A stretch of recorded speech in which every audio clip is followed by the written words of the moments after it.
빨리 구급차 불러야 해요. 젊은 여자의 다급한 목소리가 복도에 울려 퍼졌습니다. 그런데 그 순간 노인이 천천히 고개를 들었습니다. 그리고 휠체어에서 벌떡 일어났죠. 여자는 그 자리에 얼어붙었습니다. 노인은 구겨진 양복 주머니에서 명함 한 장을 꺼내 여자 앞에 떨어뜨렸습니다. 이제 보이는군요. 당신의 진짜 모습이. 도대체 이 남자는 누구일까요? 왜 휠체어를 탄 척 연기를 한 걸까요? 이 모든 일은 3주 전 한 통의 전화로부터 시작되었습니다. 서울 강남구 삼성동 70층짜리 사망그룹 본사 건물 최상층에는 늘 불이 켜져 있었습니다. 오늘도 강대호 회장은 새벽 5시부터 집무실에 앉아 있었습니다. 70세라는 나이가 무색하게 그의 하루는 누구보다 일찍 시작되고 늦게 끝났죠. 회장님, 커피 가져왔습니다.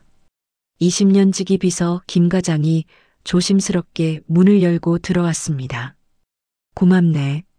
강대호는 서류에서 눈을 떼지 않은 채 대답했습니다. 그의 책상 위에는 각종 계약서와 재무제표가 산더미처럼 쌓여 있었어요. 3천억 원 규모의 자산을 관리하는 그룹 총수의 책임은 결코 가벼운 게 아니었습니다. 하지만 오늘따라 강대호의 시선이 자꾸 한 곳으로 향했습니다. 바로 책상 한쪽 구석에 놓인 액자였죠. 액자 속에는 20년 전 세상을 떠난 아내와 그때 겨우 중학생이던 아들 준혁이의 모습이 담겨 있었습니다. 강대호는 잠시 펜을 내려놓고 액자를 향해 손을 뻗었어요. 하지만 손끝이 액자에 닿기 직전 멈춰 섰습니다. 그리고 천천히 손을 거두었죠. 그의 눈가에 미세한 주름이 더 깊어지는 것 같았습니다.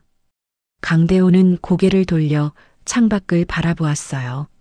서울 시내가 조금씩 밝아지고 있었죠. 김 과장. 네, 회장님. 우리 준혁이가 결혼한다고 했지?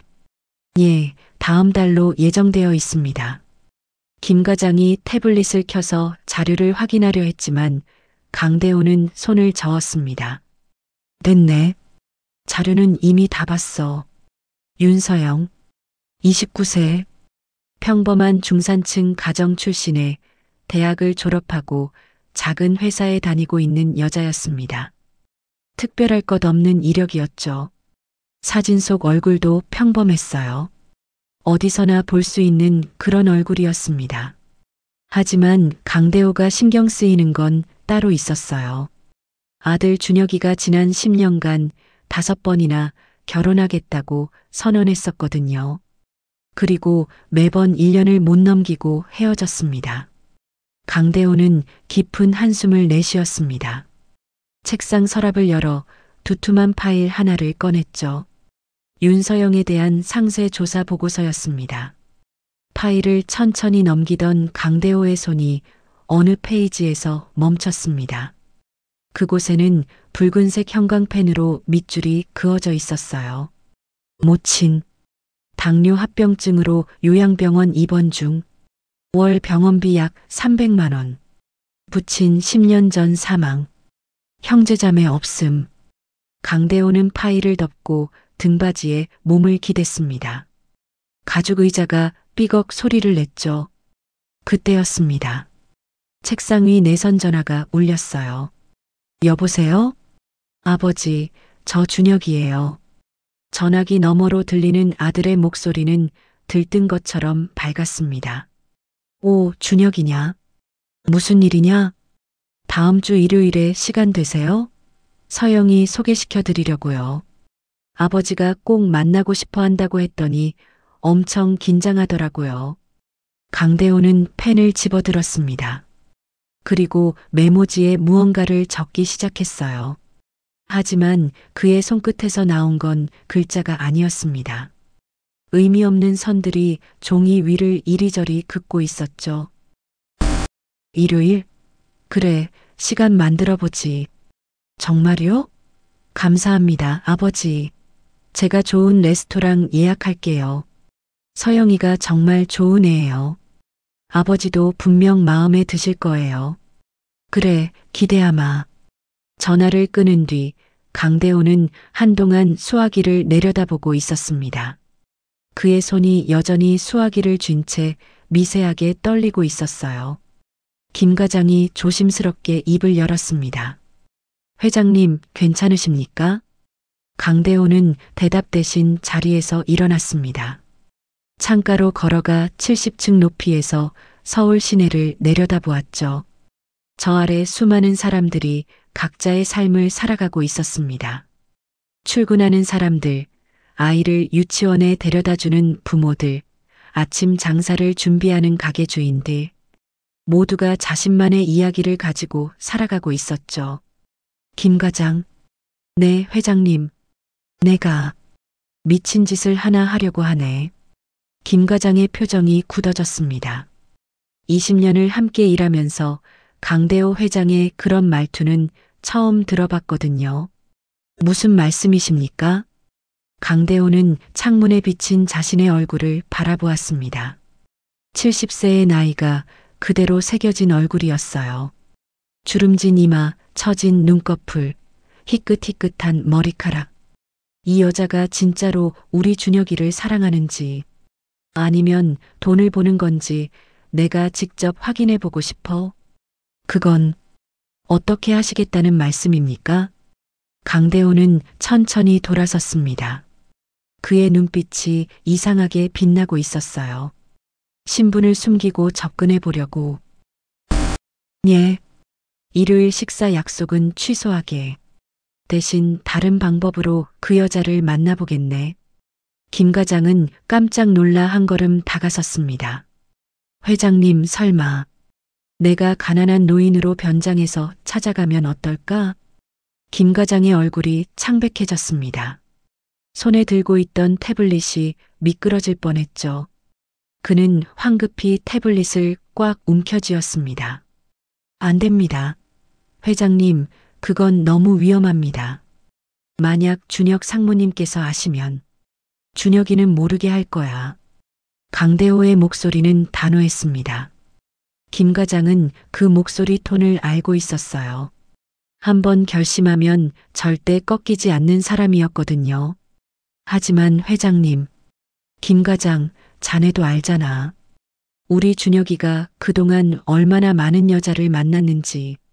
그리고 매번 나한테 뭐라고 했지? 김 과장은 입을 다물었습니다. 떠올리고 싶지 않은 기억들이었거든요. 이번엔 진짜예요, 아버지. 그 말을 준혁이 입에서 5번이나 들었었습니다. 그리고 매번 1년도 못 가서 헤어졌죠. 김 과장은 깊은 한숨을 내쉬었습니다. 강대호는 다시 책상으로 돌아와 앉았습니다. 서랍을 열어 오래된 수첩 하나를 꺼냈어요. 가죽 표지가 낡아 곳곳이 헤어진 수첩이었죠. 수첩을 펼치자 20년 전 아내의 글씨가 나타났습니다. 삐뚤삐뚤하지만 정성스럽게 쓴 글씨였어요. 병원 침대에서 힘들게 펜을 쥐고 썼던 마지막 편지였죠. 여보, 우리 준혁이 좋은 사람 만나 행복하게 살았으면 좋겠어요. 돈보다 진심을 아는 사람이었으면. 강대호는 수첩을 펼친 채 한동안 그 글씨를 바라보았습니다. 손가락으로 글자를 천천히 따라갔어요. 20년 전 그날 아내가 마지막으로 남긴 말이었죠. 그는 눈을 감았습니다. 눈꺼풀 뒤로 20년 전 기억이 스쳐 지나갔어요. 병실 침대에 누워있던 아내, 겨우 중학생이던 준혁이, 그리고 무력하게 서 있을 수밖에 없었던 자신. 여보. 강대호의 입에서 작은 소리가 새어나왔습니다. 김 과장은 못 들은 척 고개를 돌렸어요. 70평생 단 한 번도 약한 모습을 보인 적 없는 회장의 흔들리는 목소리를 들어서는 안 될 것 같았거든요. 준비하게. 일주일이면 충분할까? 강대호가 다시 평소의 단호한 목소리로 돌아왔습니다. 수첩을 덮고 서랍에 넣었어요. 예, 회장님. 제가 모든 것을 준비하겠습니다. 하지만 꼭 조심하십시오. 만약 일이 잘못되면 걱정 마. 나도 70년을 산 사람이야. 이 정도는 할 수 있네. 김 과장은 더 이상 말리지 않았습니다. 대신 고개를 숙여 인사하고 방을 나갔죠. 혼자 남은 강대호는 다시 가족 사진을 집어들었습니다. 사진 속 아내는 환하게 웃고 있었고 어린 준혁이는 아버지 품에 안겨 행복해 보였어요. 여보, 내가 제대로 하는 건지 모르겠소. 강대호는 사진을 가슴에 꽉 안았습니다. 그리고 눈을 감았어요. 70세 노인의 어깨가 미세하게 떨리고 있었죠. 창밖으로 해가 완전히 떠올랐습니다. 서울 시내가 완전히 밝아졌어요. 새로운 하루가 시작되고 있었죠. 하지만 강대호에게는 앞으로 일주일이 마치 평생처럼 길게 느껴질 것 같았습니다. 책상 위 휴대폰이 진동했습니다. 준혁이가 보낸 문자였어요. 아버지, 일요일 정말 기대돼요. 서영이한테 아버지 자랑 엄청 했어요. 강대호는 문자를 읽고 휴대폰을 내려놓았습니다. 그리고 의자를 돌려 다시 창밖을 바라보았죠. 70층 높이에서 내려다보는 서울은 작고 평화로워 보였어요. 하지만 그는 아직 몰랐습니다. 일주일 후 자신이 보게 될 진실이 예상했던 것과는 전혀 다른 모습일 거라는 것을요. 휠체어를 타고 가난한 노인으로 변장한 채 그가 목격하게 될 것은 단순한 며느리의 진심이 아니었습니다. 그것은 자신이 평생 놓치고 살았던 무언가에 대한 깨달음이 될 터였죠. 그리고 그 깨달음은 강대호의 남은 인생을 완전히 바꿔놓을 것입니다.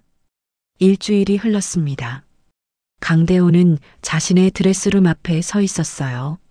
수백 벌의 맞춤 정장들이 줄지어 걸려있는 공간이었죠. 하지만 오늘 그가 입을 옷은 그 화려한 정장들이 아니었습니다. 김 과장이 조심스럽게 낡은 옷가지들을 테이블 위에 펼쳐놓았어요. 회장님, 준비했습니다. 테이블 위에는 색이 바랜 남색 점퍼, 구멍난 회색 바지, 때 묻은 운동화가 놓여 있었습니다. 강대호는 그 옷들을 한참 동안 내려다보았어요. 70년 인생에서 이런 옷을 입어본 적이 언제였던가 싶었죠. 이 옷들 어디서 구한 건가? 중고 의류 매장에서 구입했습니다.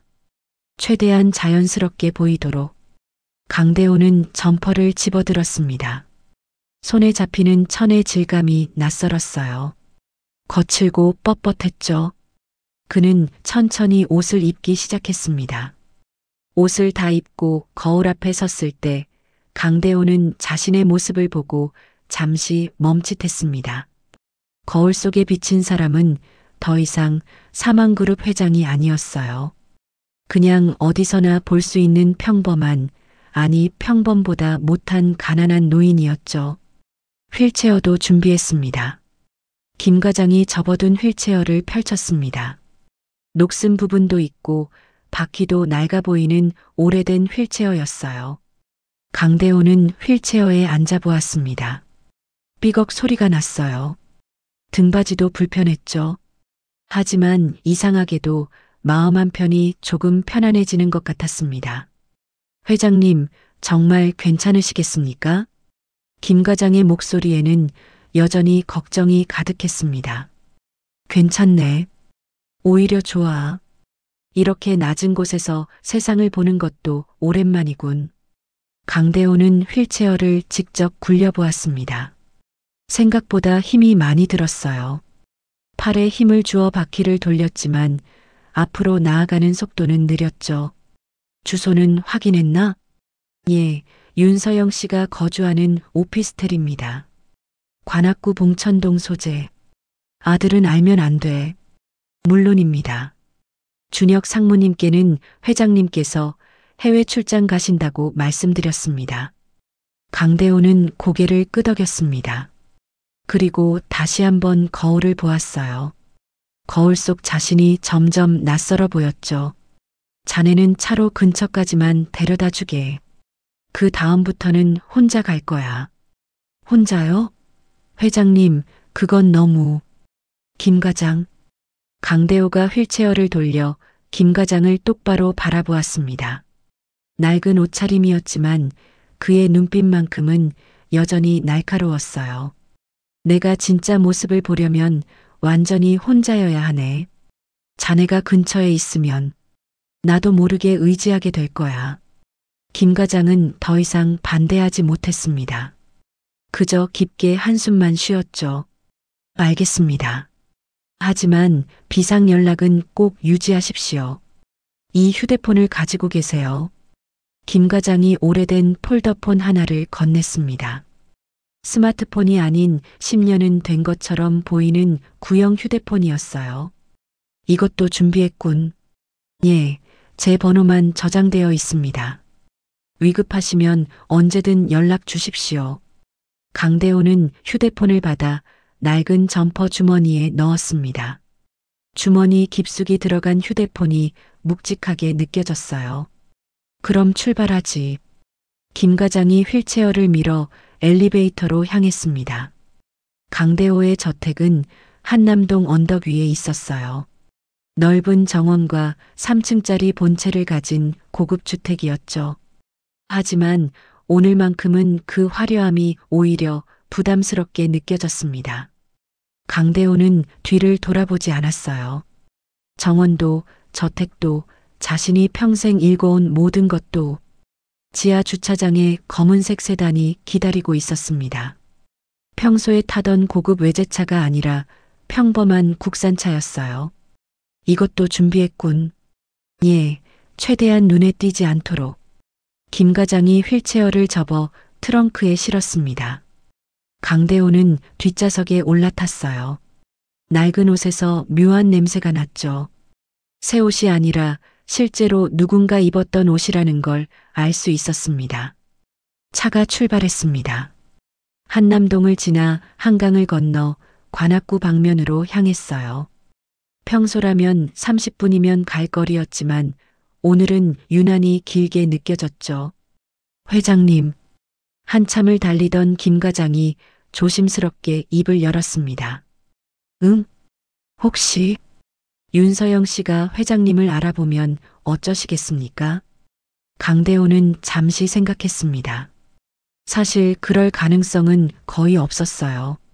자신의 얼굴이 언론에 나온 적도 거의 없었고 준혁이가 자신의 사진을 여자친구에게 보여줬을 리도 없었죠. 알아보지 못할 거야. 준혁이는 내 사진을 거의 가지고 다니지 않거든. 그래도 만약 알아본다면. 강대호는 말을 멈췄습니다. 그리고 창밖을 바라보았어요. 한강이 눈앞에 펼쳐졌죠. 햇빛에 반짝이는 강물이 아름다웠습니다. 그것도 운명이겠지. 차는 한강을 건너 관악구로 들어섰습니다. 강남의 화려한 빌딩들이 점점 사라지고 오래된 건물들이 늘어선 거리가 나타났어요. 저기서 내려주게. 강대호가 말했습니다. 윤서영의 오피스텔에서 약 500m 떨어진 곳이었어요. 여기서요? 회장님, 적어도 건물 앞까지. 안 돼. 여기서 내릴 거야. 차가 멈췄습니다. 김 과장이 황급히 내려 휠체어를 꺼냈어요. 그리고 강대호를 휠체어에 앉도록 도왔죠. 회장님, 제발 조심하십시오. 김 과장의 목소리가 떨렸습니다. 20년을 함께 일하면서 이렇게 불안했던 적이 없었거든요. 걱정 마. 나도 70년을 산 사람이야. 강대호는 휠체어 바퀴를 잡았습니다. 그리고 천천히 앞으로 나아가기 시작했어요. 생각보다 힘이 많이 들었죠. 팔에 힘을 주어야 했고 바퀴는 무거웠습니다. 김 과장은 차 앞에 서서 그 모습을 지켜보았습니다. 70세 노인이 낡은 휠체어를 타고 골목길로 사라지는 모습이었어요. 가슴 한쪽이 먹먹해졌죠. 회장님, 부디 무사하시길. 강대호는 뒤돌아보지 않았습니다. 계속 앞으로만 나아갔어요. 휠체어 바퀴가 삐걱거리는 소리가 골목에 울렸죠. 500m.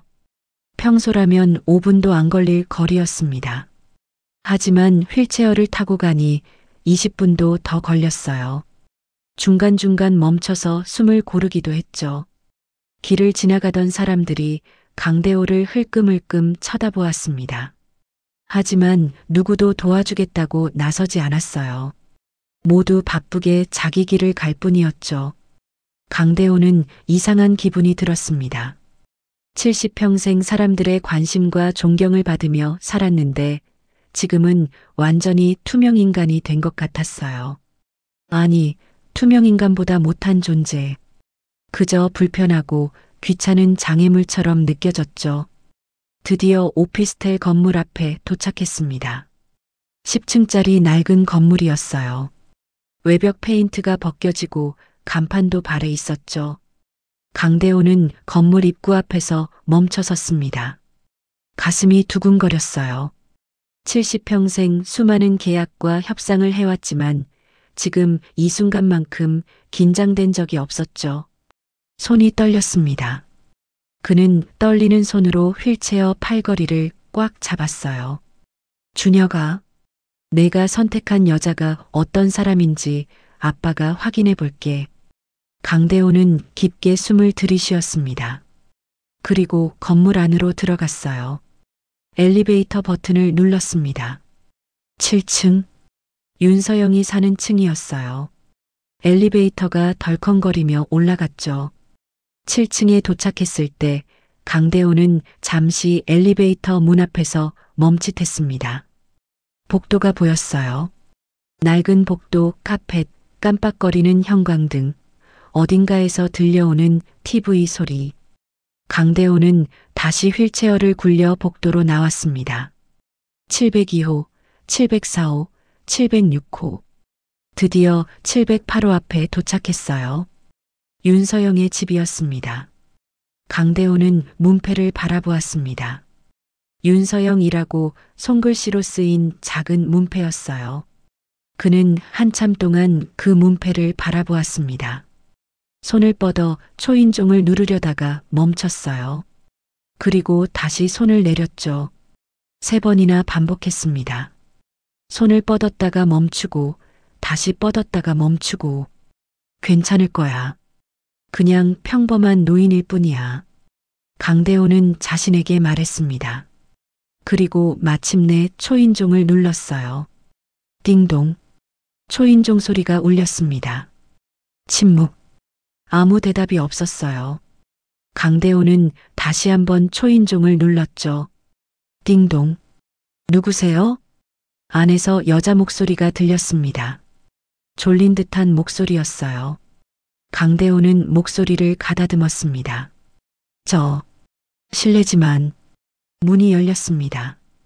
반쯤만요. 문틈 사이로 젊은 여자의 얼굴이 보였어요. 윤서영이었습니다.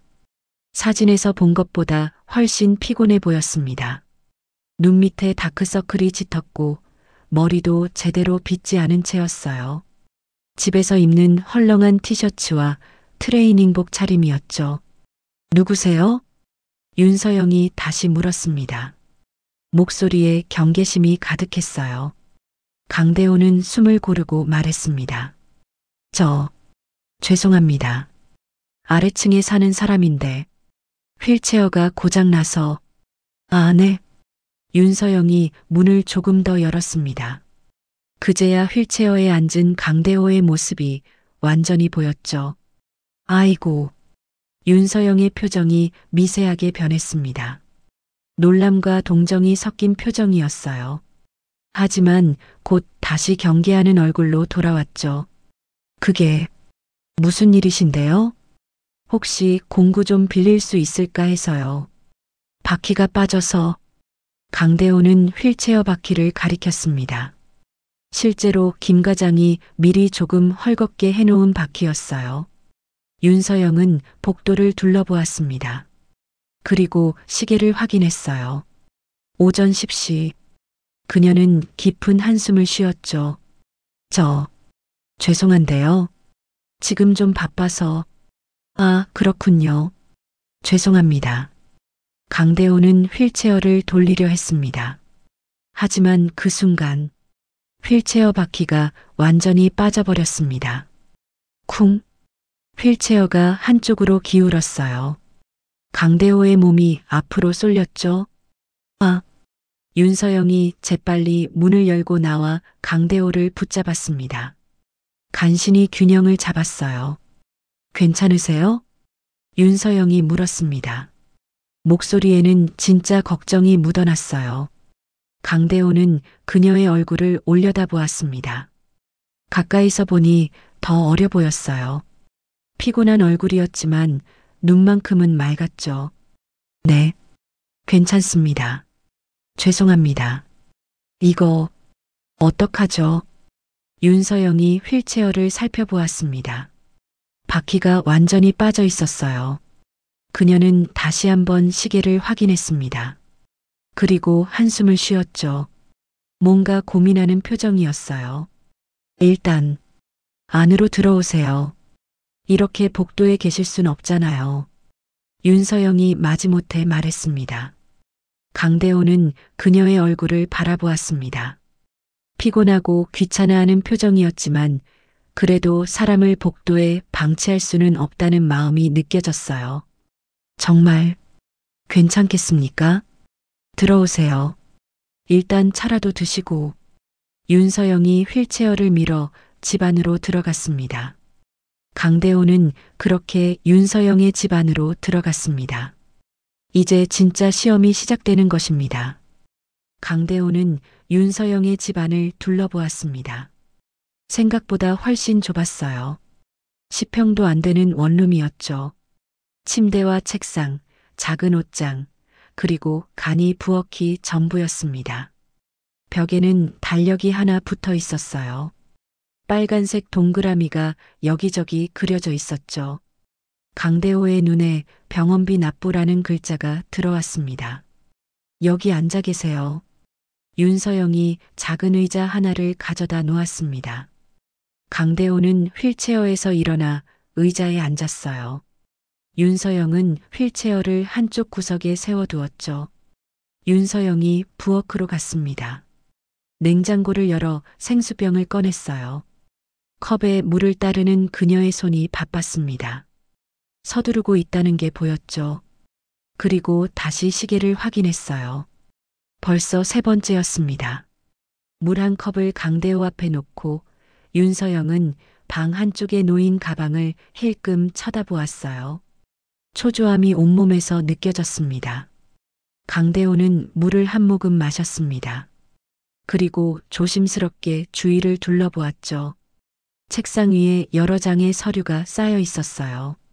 가까이서 보니 청구서들이었습니다. 요양병원 월 납부금 320만 원. 붉은색으로 크게 쓰인 금액이 눈에 들어왔습니다. 윤서영이 핸드폰을 집어들어 시간을 다시 확인했죠. 표정이 점점 굳어졌어요. 손가락으로 화면을 몇 번이나 쓸어내렸습니다. 뭔가 메시지를 확인하는 것 같았죠. 실례지만 시간이 급하신가 봅니다. 강대호가 조심스럽게 말했습니다. 아, 네. 죄송해요. 제가 11시까지 나가야 해서. 윤서영의 목소리에 초조함이 묻어났습니다. 그때 핸드폰이 진동했습니다. 윤서영은 화면을 보고 얼굴이 굳어졌어요. 윤서영이 화장실 쪽으로 들어가며 전화를 받았습니다. 문을 닫았지만 좁은 방이라 목소리가 새어나왔어요. 강대호는 듣지 않으려 했습니다. 하지만 저절로 들렸죠. 목소리 톤이 점점 작아졌습니다. 뭔가를 참고 있는 것 같았어요. 한숨 소리도 들렸죠. 전화가 끊겼습니다. 잠시 후 윤서영이 화장실에서 나왔어요. 얼굴이 더 피곤해 보였습니다. 그때 다시 핸드폰이 울렸습니다. 이번에는 알람이었어요. 10시 30분 마이너스 편의점 출근. 윤서영이 황급히 알람을 껐습니다. 그리고 가방을 집어들었어요. 메모지를 집어들고 펜을 쥔 손이 떨리고 있었습니다. 강대호는 폴더폰 번호를 불러주었습니다. 윤서영이 재빨리 적었어요. 저녁 7시쯤 전화드릴게요. 정말 죄송해요. 윤서영이 현관문을 열었습니다. 그리고 나가려다 멈칫했어요. 뭔가 잊은 듯이 돌아서더니 지갑을 집어들었죠. 다시 열쇠를 찾아 책상을 뒤졌습니다.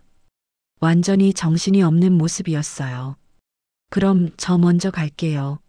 문 잠그고 나가세요. 쿵. 문이 닫혔어요. 강대호는 혼자 남았습니다. 텅 빈 원룸, 고장난 휠체어, 그리고 책상 위에 쌓인 청구서들. 강대호는 천천히 일어났습니다. 그리고 방 안을 다시 둘러보았어요. 아까는 못 봤던 것들이 눈에 들어오기 시작했죠. 침대 옆 작은 테이블 위에 약봉지들이 쌓여 있었습니다. 소화제, 두통약, 피로회복제, 모두 약국에서 파는 일반 의약품들이었어요.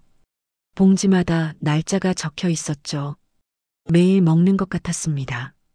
옷장문이 조금 열려 있었습니다. 안에는 옷이 그리 많지 않았어요.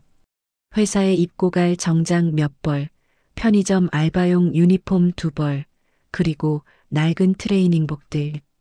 정장들은 깨끗했지만 오래된 것들이었죠. 소매가 약간 헤어진 것도 있었습니다. 강대호는 책상으로 다가갔습니다. 서류들을 자세히 보았어요. 진료비 청구서 서울 A 요양병원, 환자명 윤미숙, 관계모, 월 납부금 320만 원, 연체 시 퇴원 조치될 수 있음. 그 아래 다른 청구서들도 있었습니다. 원룸 월세 70만 원, 전기요금 8만 2천 원, 통신비 5만 5천 원. 강대호는 계산기를 두드려 볼 필요도 없었습니다. 한 달에 최소 400만 원은 필요했어요. 회사 월급만으로는 절대 안 되는 금액이었죠. 그는 다시 벽의 달력을 보았습니다. 자세히 보니 빨간 동그라미마다 글씨가 적혀 있었어요. 편의점 야간 10만 원, 가정교사 15만 원, 주말 행사 도우미 12만 원, 서류 정리 알바 8만 원. 달력은 빨간 동그라미로 가득했습니다. 거의 매일이었어요. 쉬는 날이 거의 없었죠. 일요일에도 표시가 있었습니다. 강대호는 의자에 다시 앉았습니다. 가슴 한쪽이 답답했어요. 숨이 막히는 것 같았죠. 그때 책상 서랍이 조금 열려 있는 게 보였습니다. 강대호는 잠시 망설였어요. 남의 서랍을 여는 건 옳지 않았죠. 하지만 손은 이미 서랍을 열고 있었습니다. 서랍 안에는 낡은 수첩 하나가 있었어요. 강대호는 수첩을 꺼내 펼쳤습니다. 수첩에는 윤서영의 손글씨로 가계부가 적혀 있었습니다.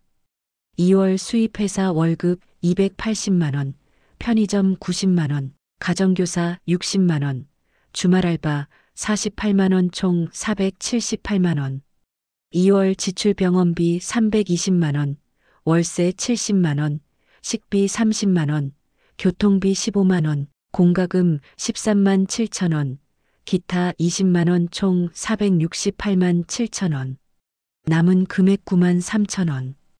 강대호는 다음 장을 넘겼습니다. 3월 목표 100만 원 모으기, 엄마 생신 선물, 준혁 오빠 생일 선물 5만 원이네. 준혁. 자신의 아들 이름이 거기 적혀 있었습니다.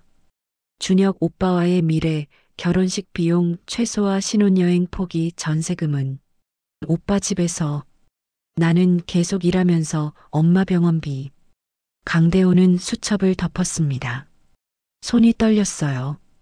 그는 서랍을 다시 닫고 수첩을 원래 자리에 놓았죠. 하지만 손을 떼지 못했습니다.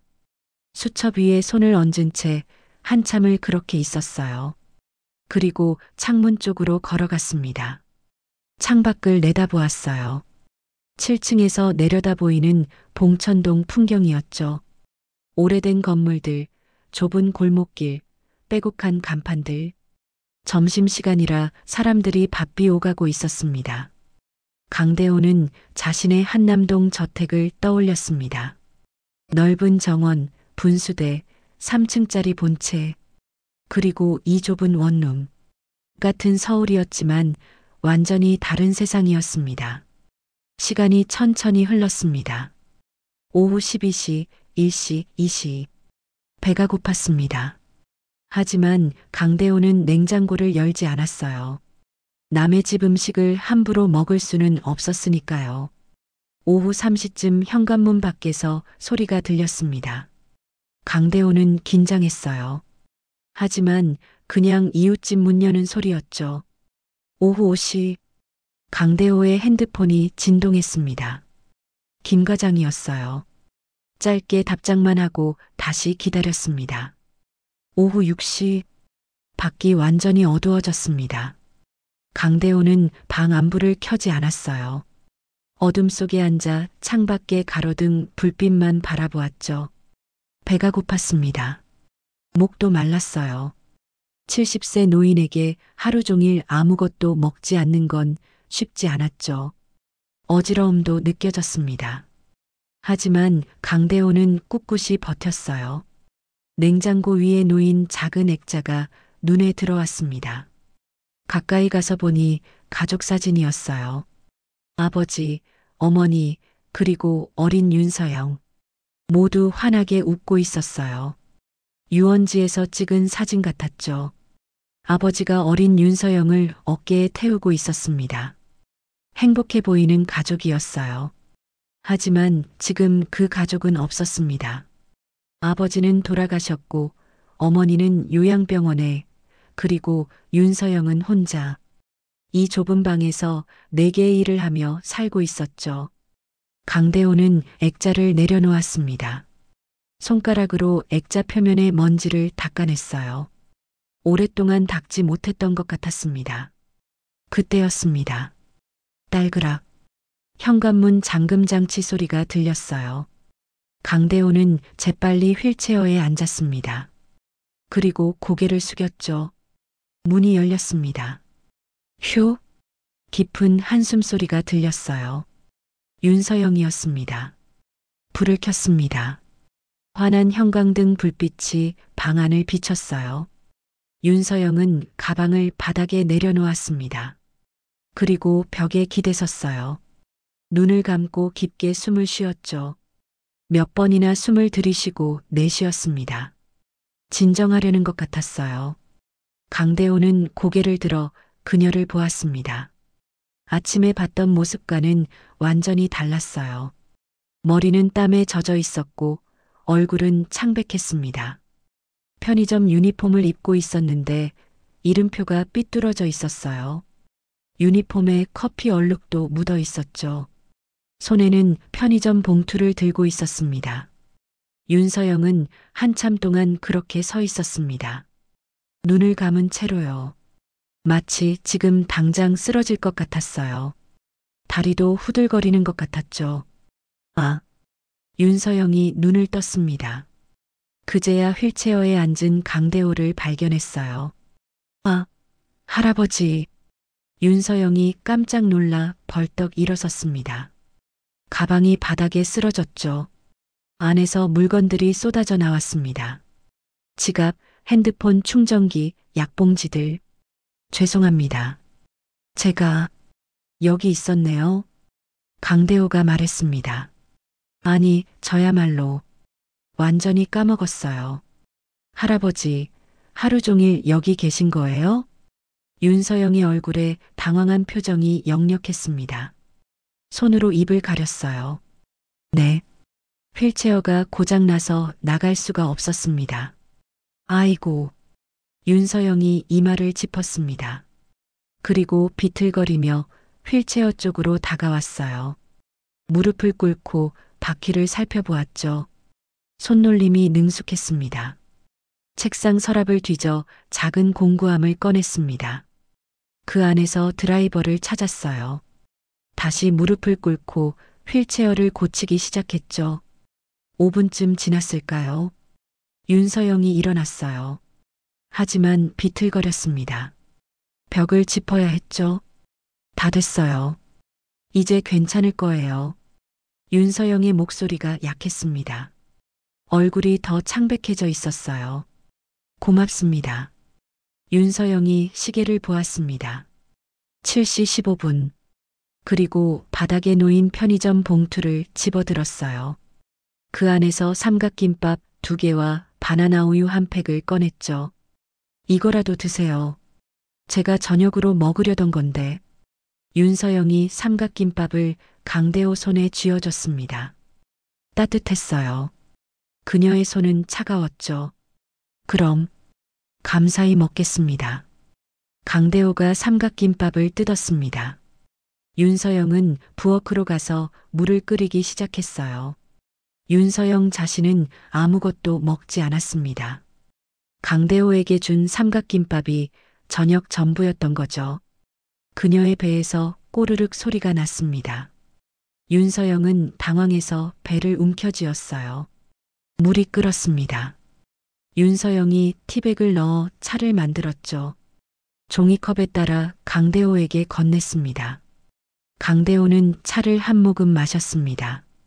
그리고 삼각김밥을 먹기 시작했어요. 천천히 먹으며 윤서영을 관찰했죠. 윤서영은 책상 앞에 앉았습니다. 가방에서 노트북을 꺼냈어요. 그리고 켰습니다. 화면이 켜지자 엑셀 파일이 보였어요. 복잡한 숫자들이 가득했죠.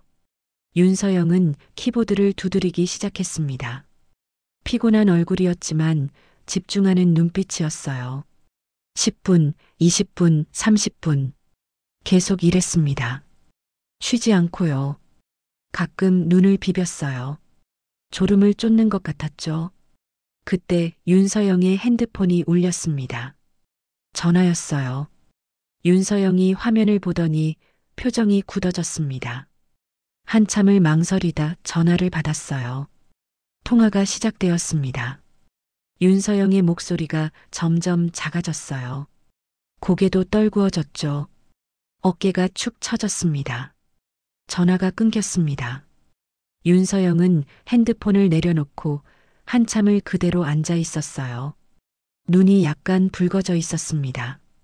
강대호는 남은 삼각김밥을 다 먹었습니다. 그리고 종이컵에 남은 차를 마셨어요. 맛있게 먹었습니다. 고맙습니다.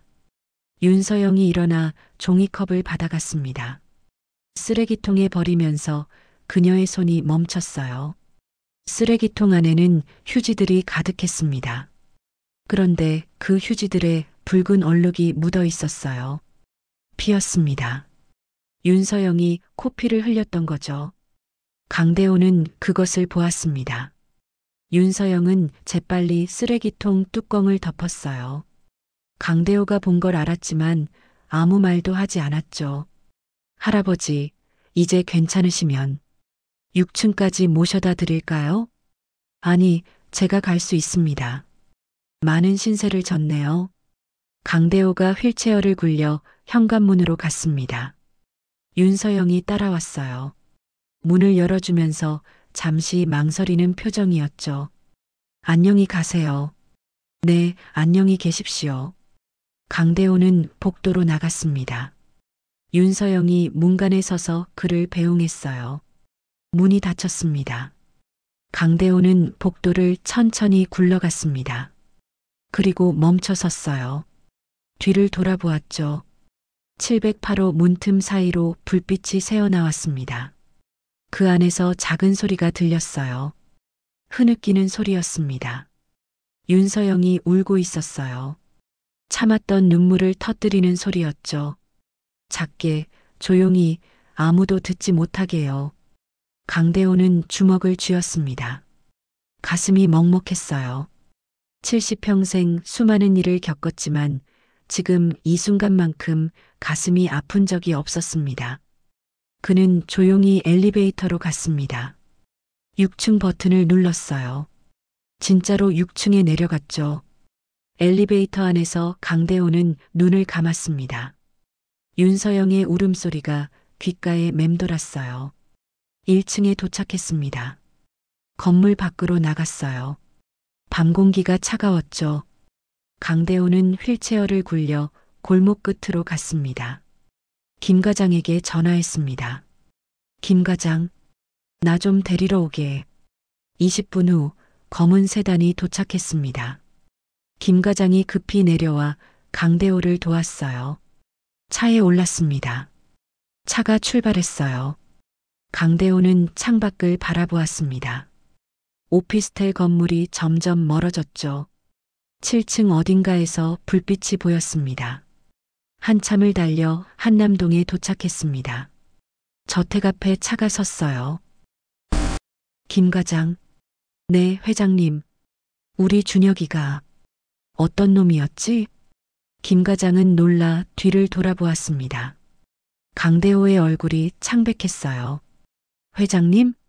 나 뭔가 잘못 키운 것 같아. 강대호의 목소리가 떨렸습니다. 강대호는 차에서 내렸습니다. 비틀거리며 저택 안으로 들어갔어요. 김 과장은 차 안에 앉아 그 모습을 지켜보았죠. 뭔가가 바뀌기 시작했습니다. 강대호는 밤새 잠을 이루지 못했습니다. 천장만 바라보며 뒤척였어요. 윤서영의 울음소리가 계속 귓가에 맴돌았죠. 쓰레기통에 묻어있던 피 얼룩도 떠올랐습니다. 새벽 5시, 결국 잠을 포기하고 일어났습니다. 거울을 보았어요. 70세 노인의 피곤한 얼굴이 거기 있었죠. 하룻밤 사이 10년은 더 늙어 보였습니다. 눈 밑에 깊은 다크서클이 생겼어요. 세면을 하고 식당으로 내려갔습니다. 넓은 대리석 식탁 위에 아침 식사가 차려져 있었어요. 신선한 과일, 따뜻한 빵, 각 구운 계란 요리, 샐러드, 연어구이. 하지만 강대호는 식욕이 없었습니다. 포크를 집어들었지만 음식을 입에 넣지 못했어요. 손이 공중에서 멈췄죠. 어젯밤 윤서영이 먹었던 편의점 삼각김밥이 떠올랐습니다. 그게 그녀의 저녁 전부였죠. 강대호는 커피만 한 모금 마시고 자리에서 일어났습니다. 거의 손도 대지 않은 아침 식사가 식탁 위에 남았어요. 서재로 올라갔습니다. 책상 앞에 앉았지만 아무것도 할 수 없었어요. 그저 창밖만 바라보고 있었죠.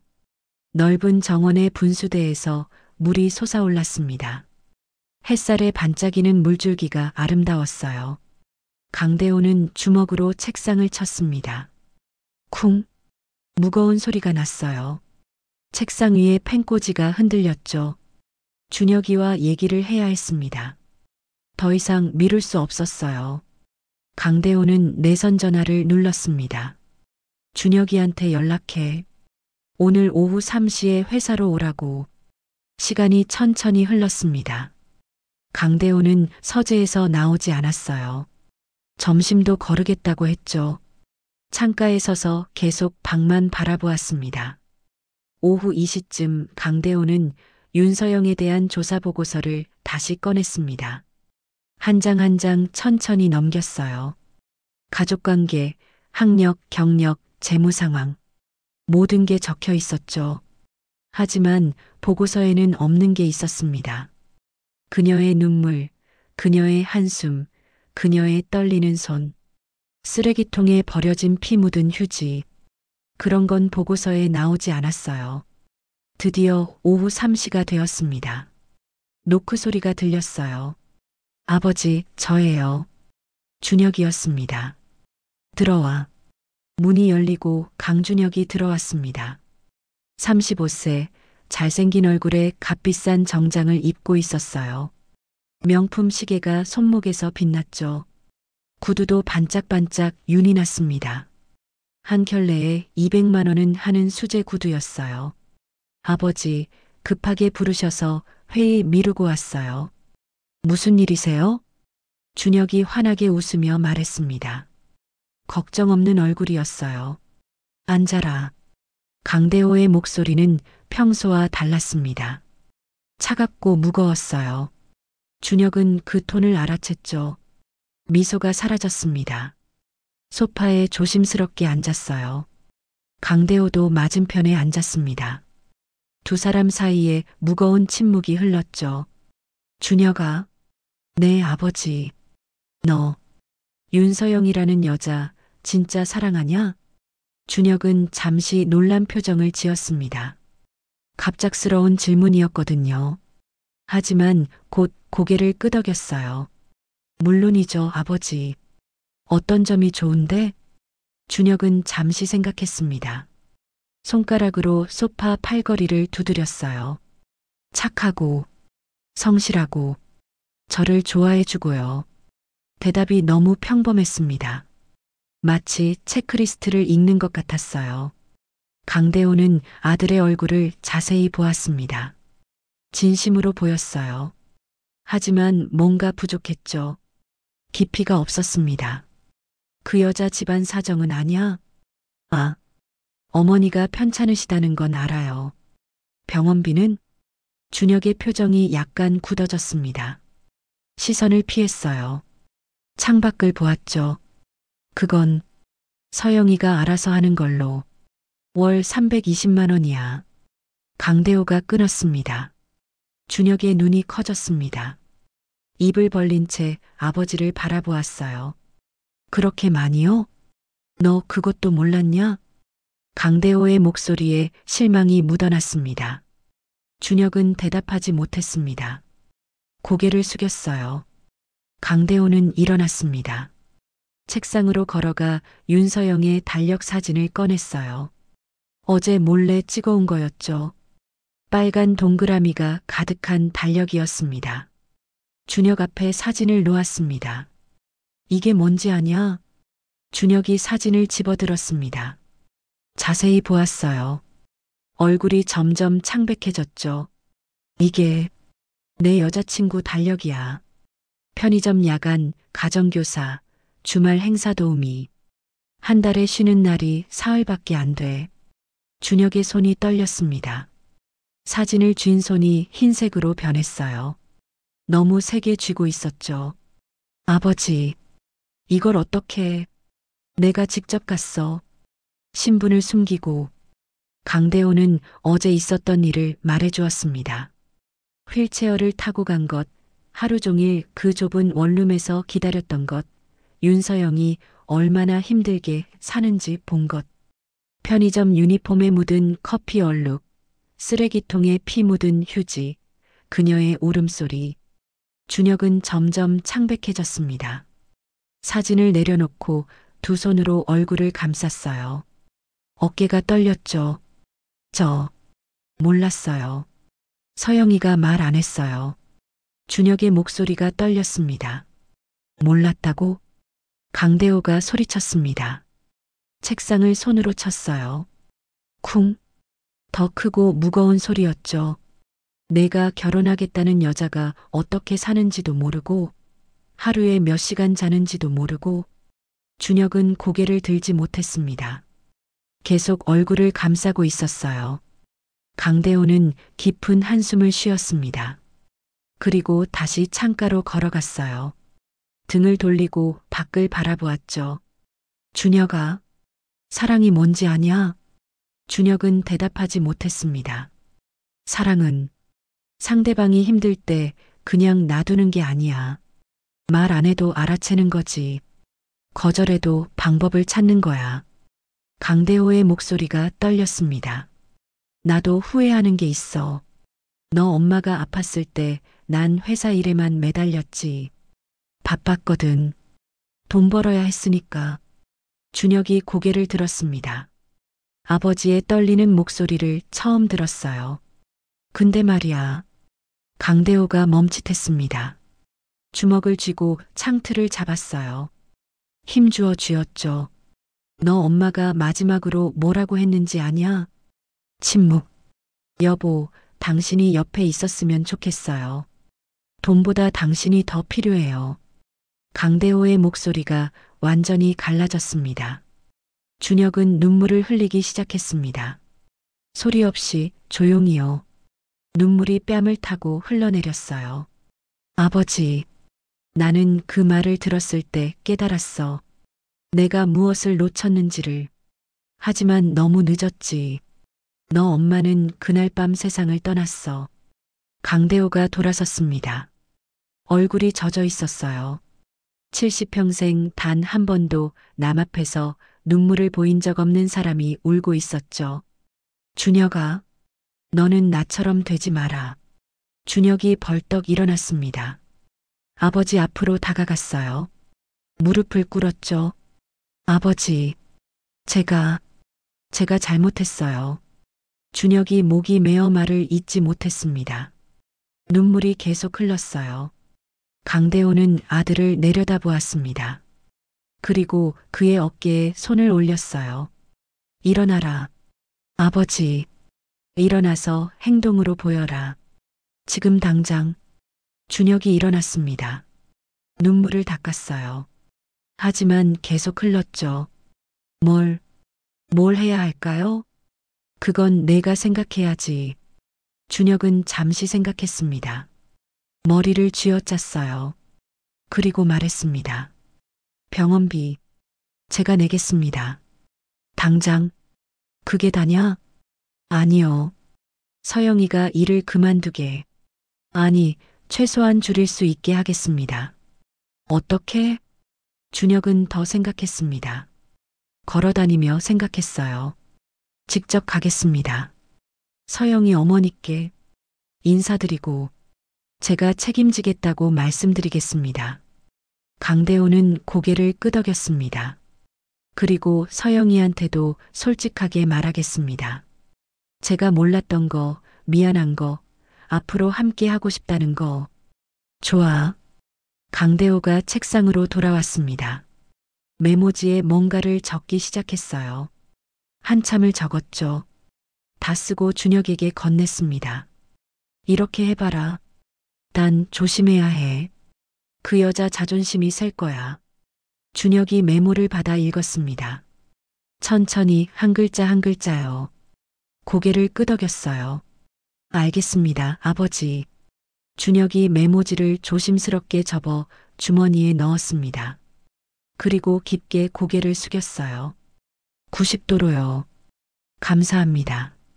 제 눈을 뜨게 해주셔서. 가봐라. 그리고 네, 진심을 다해라. 그 여자는 진짜야. 준혁은 고개를 끄덕였습니다. 문을 향해 걸어갔어요. 문 앞에서 한 번 더 돌아봤죠. 아버지를 봤습니다. 강대호는 창밖을 보고 있었어요. 준혁이 나갔습니다. 문이 닫혔어요. 강대호는 혼자 남았습니다. 다시 창가로 걸어가 밖을 내다보았어요. 정원에 핀 장미꽃들이 바람에 흔들리고 있었습니다. 붉은 장미, 하얀 장미, 노란 장미. 아내가 살아있을 때 심었던 꽃들이었어요. 강대호는 주머니에서 오래된 수첩을 꺼냈습니다. 아내가 남긴 그 수첩이었어요. 펼쳤죠? 여보, 우리 준혁이 좋은 사람 만나 행복하게 살았으면 좋겠어요. 돈보다 진심을 아는 사람이었으면. 강대호는 수첩을 가슴에 안았습니다. 눈을 감았어요. 여보, 우리 아들, 이제 알 것 같아. 뭐가 중요한지를. 하지만 강대호의 마음은 여전히 불편했습니다. 뭔가 더 확인하고 싶었어요. 윤서영이 정말 자신의 며느리가 될 자격이 있는지 마지막으로 확인하고 싶었죠. 그날 밤 강대호는 서재에 앉아 있었습니다. 윤서영에 대한 보고서를 다시 꺼내 읽었어요. 하지만 보고서에는 그녀의 진짜 모습이 없었습니다. 강대호는 결심했습니다. 다시 한번 가보기로요. 이번에는 다른 이유로요. 의심이 아니라 확신을 위해서요. 다음 날 새벽 강대호는 다시 낡은 옷을 꺼냈습니다. 휠체어도 준비했어요. 김 과장이 들어왔죠. 회장님, 또 가시려고요? 응, 마지막이야. 조심하십시오. 걱정 마. 강대호는 다시 휠체어를 타고 봉천동으로 향했습니다. 하지만 이번에는 마음이 달랐어요. 시험이 아니라 확인이었죠. 오피스텔 앞에 도착했습니다. 7층으로 올라갔어요. 708호 앞에 섰습니다. 하지만 초인종을 누르기 전에 멈췄습니다. 문 안에서 소리가 들렸거든요. 목소리였습니다. 윤서영의 목소리요. 강대호는 문에 귀를 기울였습니다. 그리고 그는 듣게 됩니다. 윤서영의 진짜 마음을요. 강대호는 숨을 죽이고 문에 귀를 가까이 댔습니다. 안에서 윤서영의 목소리가 들렸어요. 전화 통화 중인 것 같았죠. 네, 원장님. 알고 있어요. 이번 주 금요일까지. 목소리가 떨리고 있었습니다. 아니에요.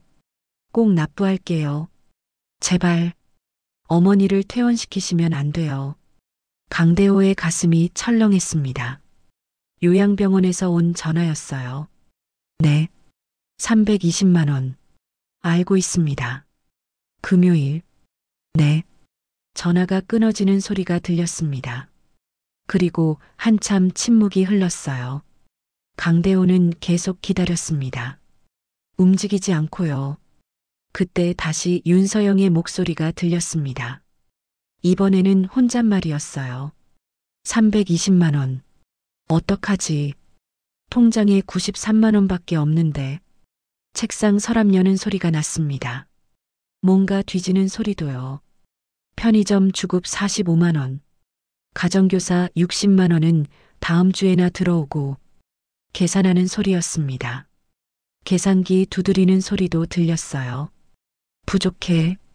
120만 원이 부족해. 윤서영의 목소리가 점점 떨렸습니다.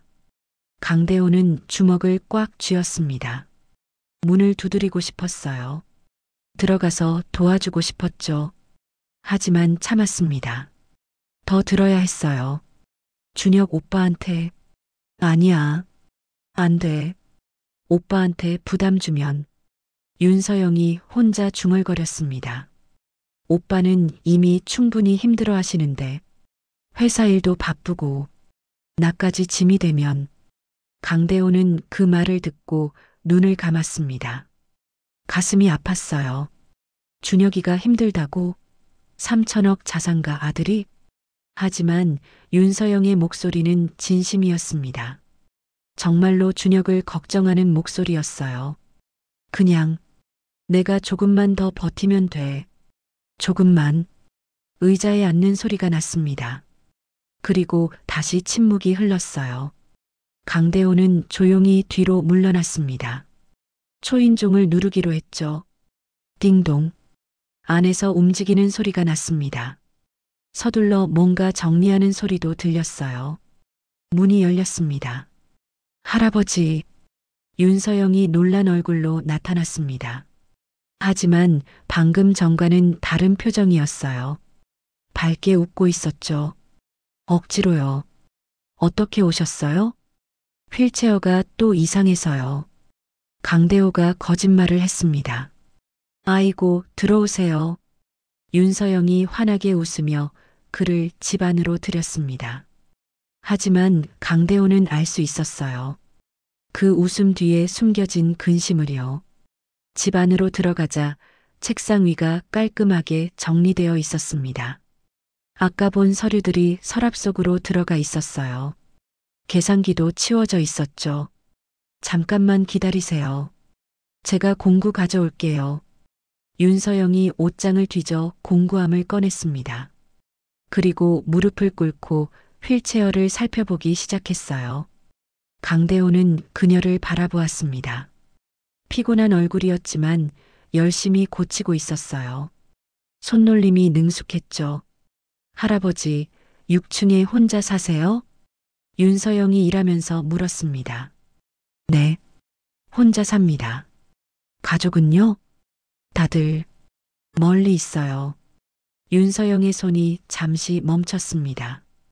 그리고 다시 움직였어요. 외로우시겠어요. 목소리에 진심 어린 걱정이 묻어났습니다. 괜찮습니다. 나이 들면 다들 그렇죠. 아니에요. 외로움은 나이랑 상관없어요. 윤서영이 고개를 들어 강대호를 보았습니다. 눈빛이 따뜻했어요. 제 아버지도 돌아가시기 전에 그러셨어요. 외롭다고. 윤서영의 목소리가 작아졌습니다. 그때 제가 더 많이 함께 있어 드릴 걸. 강대호는 가슴이 뭉클했습니다. 이 여자는 진짜였어요. 진심으로 사람을 걱정하는 사람이었죠. 따님은 좋은 분이시네요. 아니에요. 저는 부족한 게 많아요. 윤서영이 다시 휠체어를 고치기 시작했습니다. 강대호는 조심스럽게 물었습니다. 혹시 요즘 일이 많으신가요? 윤서영의 손이 또 멈췄습니다. 하지만 금방 다시 움직였어요. 아, 네. 좀 바쁘긴 해요. 몸은 괜찮으신가요? 괜찮아요. 거짓말이었습니다. 강대호는 알 수 있었어요. 그녀의 손이 떨리고 있었거든요. 5분쯤 지나 휠체어가 고쳐졌습니다. 윤서영이 일어났어요. 하지만 비틀거렸죠. 벽을 짚었습니다. 괜찮으세요? 강대호가 걱정스럽게 물었습니다. 네, 괜찮아요. 그냥 좀 어지러워서. 윤서영이 억지로 웃었습니다. 언제 식사하셨어요? 아침에 먹었어요. 또 거짓말이었습니다. 강대호는 책상 위를 보았어요. 아침 식사를 한 흔적이 없었죠. 설거지도 안 된 그릇도 없었습니다. 따님, 제가 감히 말씀드리기 뭐하지만 건강 챙기셔야 합니다. 고마워요, 할아버지. 걱정 마세요. 윤서영이 부엌으로 갔습니다. 냉장고를 열었어요. 안은 거의 비어 있었습니다. 김치통 하나, 계란 몇 개, 우유 한 팩. 그게 전부였어요. 윤서영이 우유를 꺼내 컵에 따랐습니다. 강대호에게 건넸어요. 이거라도 드세요. 아니, 됐습니다. 따님이 드세요. 아니에요. 저는 괜찮아요.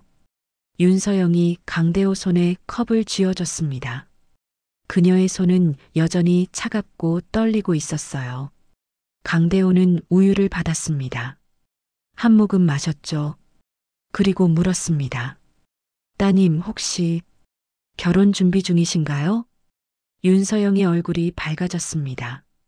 진짜 웃음이었어요. 네. 어떻게 아셨어요? 손에 약혼 반지가 보여서요. 윤서영이 자신의 손을 보았습니다. 왼손 약지에 작은 반지가 있었어요. 비싼 반지는 아니었죠. 하지만 그녀는 그 반지를 보며 행복해했습니다. 네. 다음 달에 결혼해요. 축하드립니다. 좋은 분이신가 봅니다. 네. 정말 좋은 분이에요. 윤서영의 목소리가 환해졌습니다. 눈도 반짝였어요. 잘생기고 착하고 저한테 너무 잘해주세요. 부자시나 봅니다. 강대호가 조심스럽게 물었습니다. 윤서영이 고개를 저었습니다. 그런 건 중요하지 않아요. 오빠가 저를 사랑해주는 게 중요하죠. 하지만 결혼 준비하려면 돈이 많이 들 텐데요. 윤서영의 표정이 잠시 어두워졌습니다.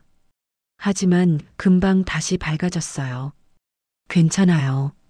최소한으로 하기로 했어요. 신혼여행도 안 가기로 했고요. 왜요? 제 어머니가 아프셔서 병원비가 필요해요. 신혼여행보다 어머니가 더 중요하죠. 윤서영이 담담하게 말했습니다. 당연하다는 듯이요. 강대호는 가슴이 뜨거워졌습니다. 이 여자는 정말 진짜였어요. 약혼자분은 뭐라고 하시던가요? 처음엔 좀 아쉬워하셨어요. 근데 제 말 듣고 이해해 주셨어요. 윤서영이 반지를 만지며 말했습니다. 오빠는 좋은 사람이에요. 제가 힘들 때 항상 응원해 주시고. 하지만 강대호는 알고 있었습니다. 준혁이가 얼마나 아무것도 몰랐는지를요. 그때 윤서영의 핸드폰이 울렸습니다. 알람이었어요. 오후 2시 가정교사. 윤서영이 황급히 알람을 껐습니다. 시계를 보았어요. 1시 50분이었죠. 할아버지, 죄송한데요. 제가 이 시에 나가야 해서. 아, 그러시군요. 제가 가야겠네요. 강대호가 일어났습니다. 휠체어를 굴려 현관으로 갔어요. 윤서영이 따라왔습니다. 문을 열어주면서 조심스럽게 말했어요. 할아버지, 실례가 안 된다면 가끔 놀러 오세요. 강대호는 놀랐습니다. 네, 6층에 혼자 사신다고 하셔서 외로우실 것 같아서요. 제가 시간 될 때 차라도 드릴게요. 윤서영이 환하게 웃었습니다. 진심 어린 웃음이었어요. 강대호는 말문이 막혔습니다. 자신을 시험하러 온 사람한테 이 여자는 친절을 베푸고 있었어요. 고맙습니다. 아니에요. 저야말로 휠체어 고쳐드린 것밖에 없는데. 아닙니다. 따님은 정말 좋은 분이십니다. 강대호의 목소리가 떨렸습니다. 윤서영은 고개를 갸웃했어요. 하지만 웃으며 손을 흔들었죠. 안녕히 가세요, 할아버지. 문이 닫혔습니다. 강대호는 복도에 혼자 서 있었습니다. 한참을 그렇게 서 있었어요. 움직이지 못했죠. 그리고 천천히 엘리베이터로 향했습니다. 1층으로 내려갔어요. 건물 밖으로 나왔죠. 김 과장이 차에서 기다리고 있었습니다. 강대호를 보고 깜짝 놀랐어요. 회장님 얼굴이 창백했거든요. 회장님 괜찮으십니까? 강대호는 대답 대신 차에 올랐습니다. 한참을 말없이 앉아 있었어요. 회장님? 김 과장. 네, 회장님. 나 틀렸어. 예, 내가 완전히 틀렸어. 강대호의 목소리가 떨렸습니다. 김 과장은 뭐라 말해야 할지 몰랐습니다. 그저 운전대를 잡고 있었어요. 이 여자는 진짜야.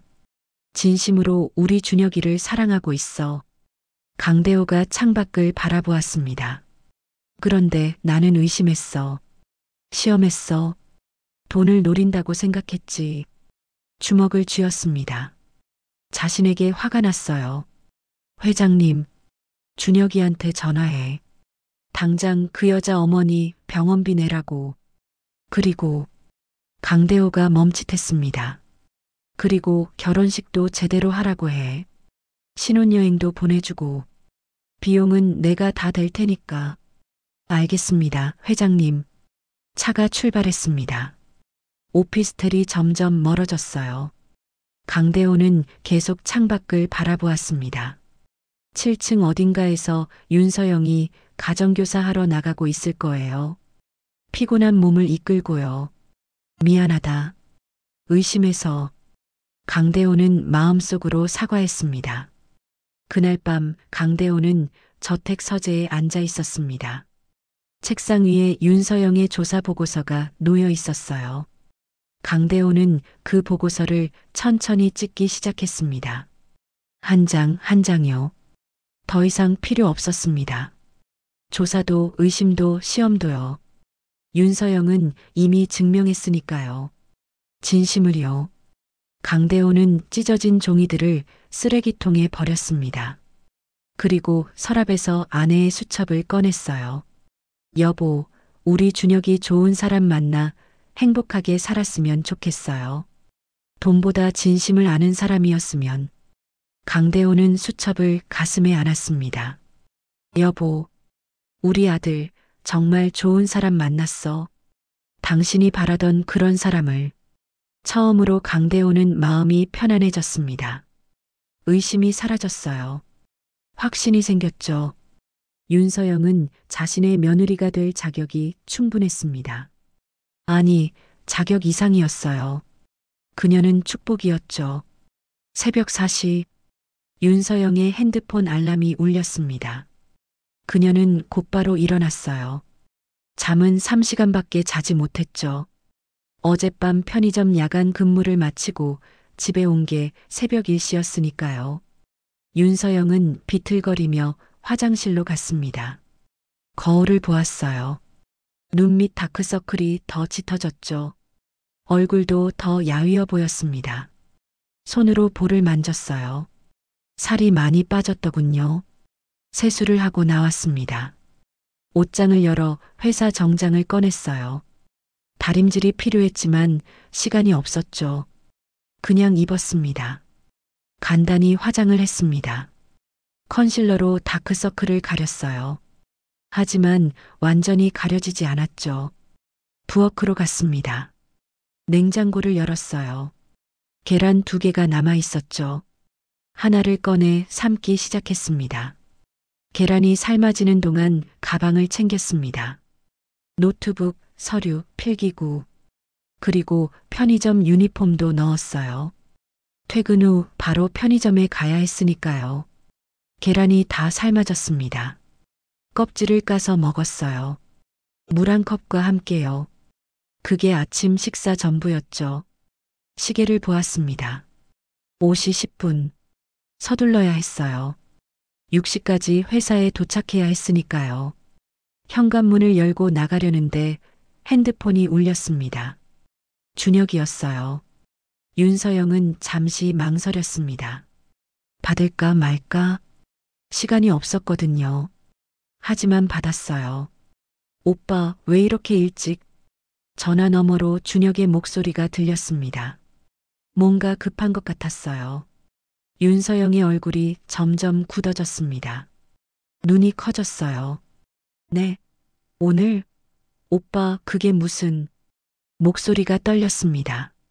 아니, 아니에요. 기뻐요. 근데 갑자기 윤서영이 벽에 기대섰습니다. 다리에 힘이 풀린 것 같았어요. 네, 알겠어요. 오후에. 네, 사랑해요. 전화가 끊어졌습니다. 윤서영은 한참 동안 핸드폰을 들고 멍하니 서 있었습니다. 그리고 천천히 주저앉았어요. 바닥에요. 눈물이 흘렀습니다. 조용히요. 소리 내지 않고요.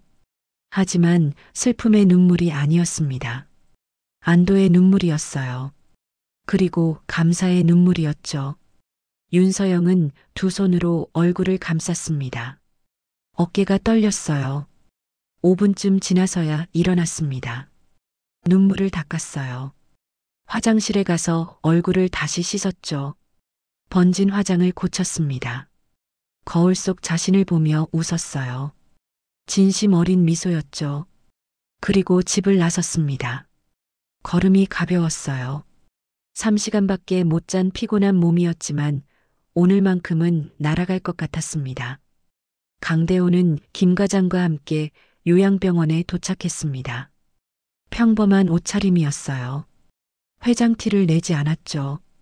회장님, 정말 직접 가시는 겁니까? 김 과장이 걱정스럽게 물었습니다. 응, 내가 직접 봐야 해. 하지만 괜찮아. 그냥 일반 보호자처럼 보일 거야. 강대호는 병원 안으로 들어갔습니다. 안내 데스크에서 윤미숙 환자의 병실 번호를 물었어요. 3층 305호였죠. 엘리베이터를 타고 3층으로 올라갔습니다. 복도를 따라 걸었어요. 305호 앞에 도착했죠. 문 앞에서 잠시 멈췄습니다. 심호흡을 했어요. 그리고 노크했죠. 들어오세요. 안에서 나이든 여자의 목소리가 들렸습니다.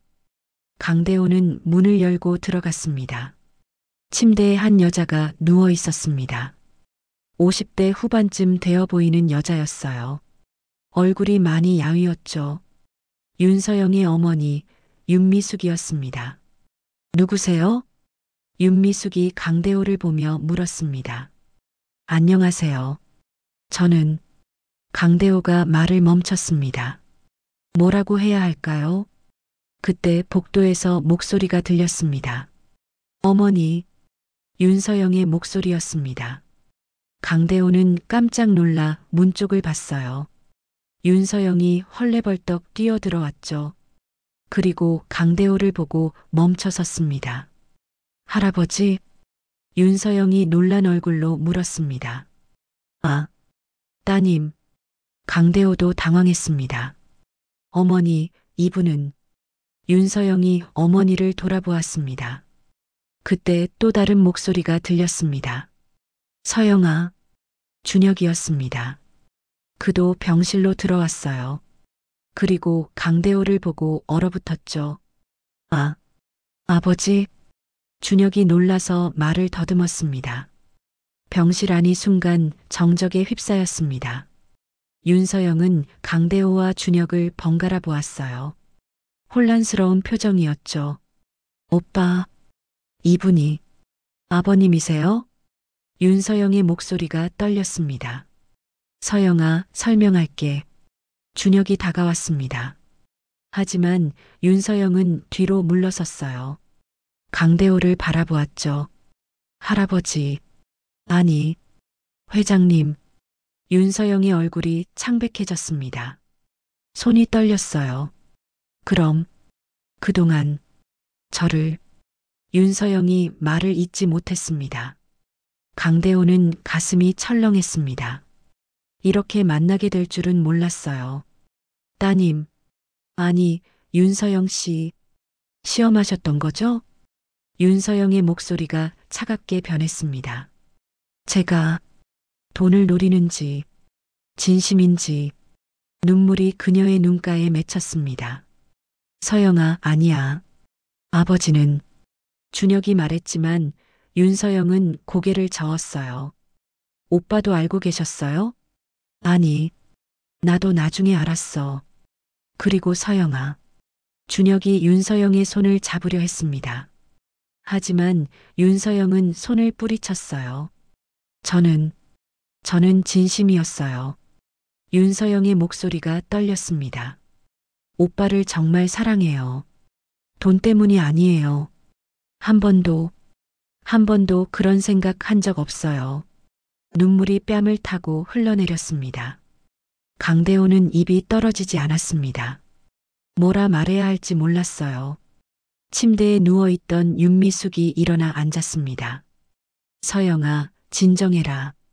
어머니의 목소리였습니다. 어머니. 윤서영이 어머니를 보았습니다.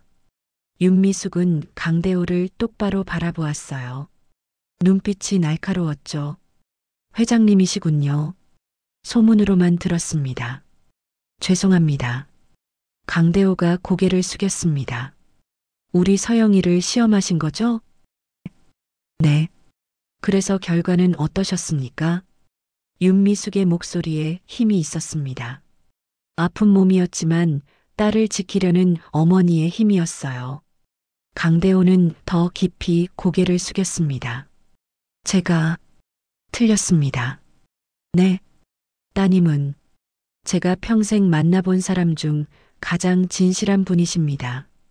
강대호의 목소리가 떨렸습니다.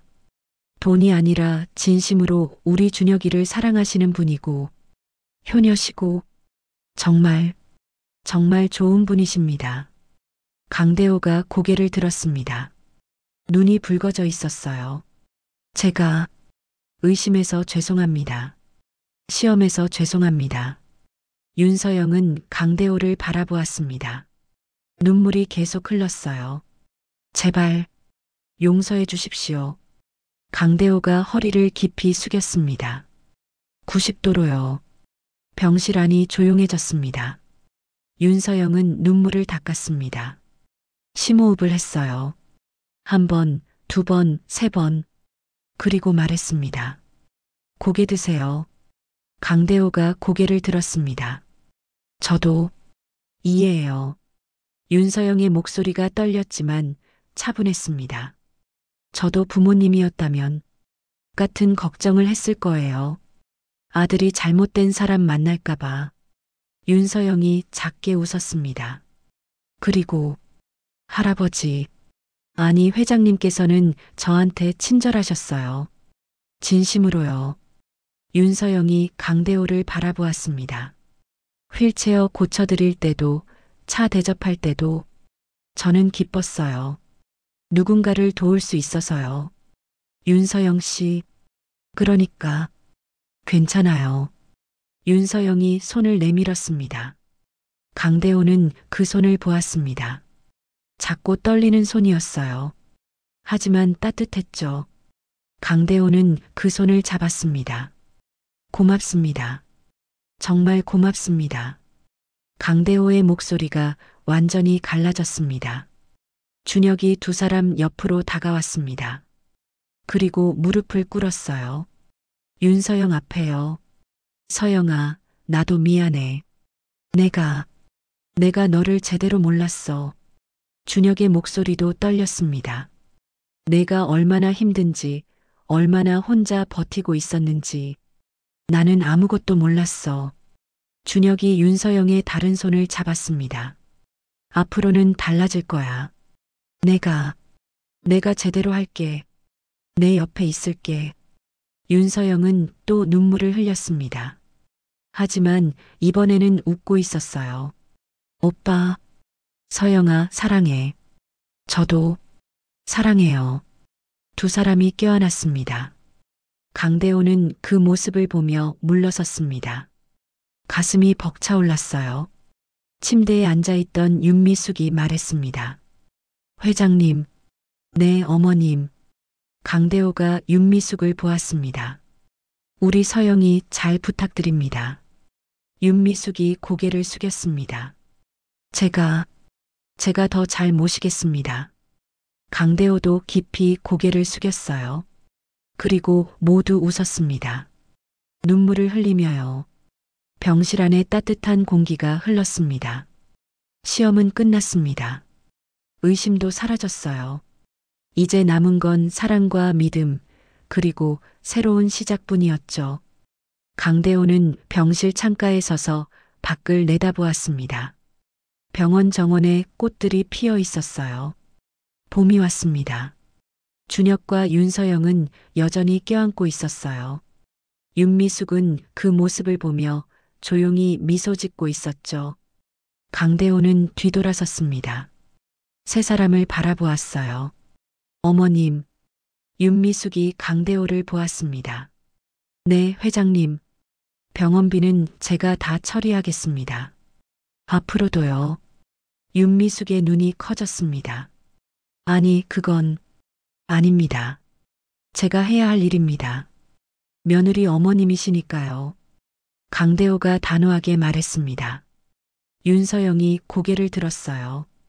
회장님, 너무 큰 부담이 아닙니다. 강대호가 윤서영을 바라보았습니다. 따님이, 아니, 서영 씨가 그동안 혼자 짊어졌던 짐입니다. 이제는 가족이 함께 져야죠. 윤서영의 눈에 다시 눈물이 맺혔습니다. 준혁이 일어섰습니다. 아버지 앞으로 다가갔어요.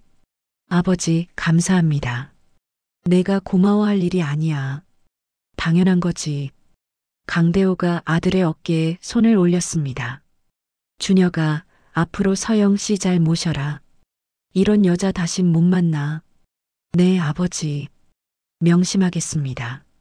강대호는 가방에서 서류 봉투 하나를 꺼냈습니다. 준혁에게 건넸어요. 이게 뭡니까? 신혼집 전세 계약서야. 한남동 아파트. 너희 회사에서 가깝지. 준혁이 서류를 펼쳐보았습니다. 눈이 커졌어요. 아버지, 그리고 이건 결혼식 비용이야. 강대호가 또 다른 봉투를 꺼냈습니다. 수표가 들어 있었어요. 아버지, 이렇게까지. 서영 씨가 꿈꾸던 결혼식 해줘라. 그리고 신혼여행도 제대로 가고. 윤서영이 벌떡 일어났습니다. 회장님, 정말 너무 많습니다. 저도 한 가지 조건이 있습니다. 강대호가 말했습니다. 모두 강대호를 보았어요. 저를 아버지라고 불러주십시오. 강대호의 목소리가 떨렸습니다.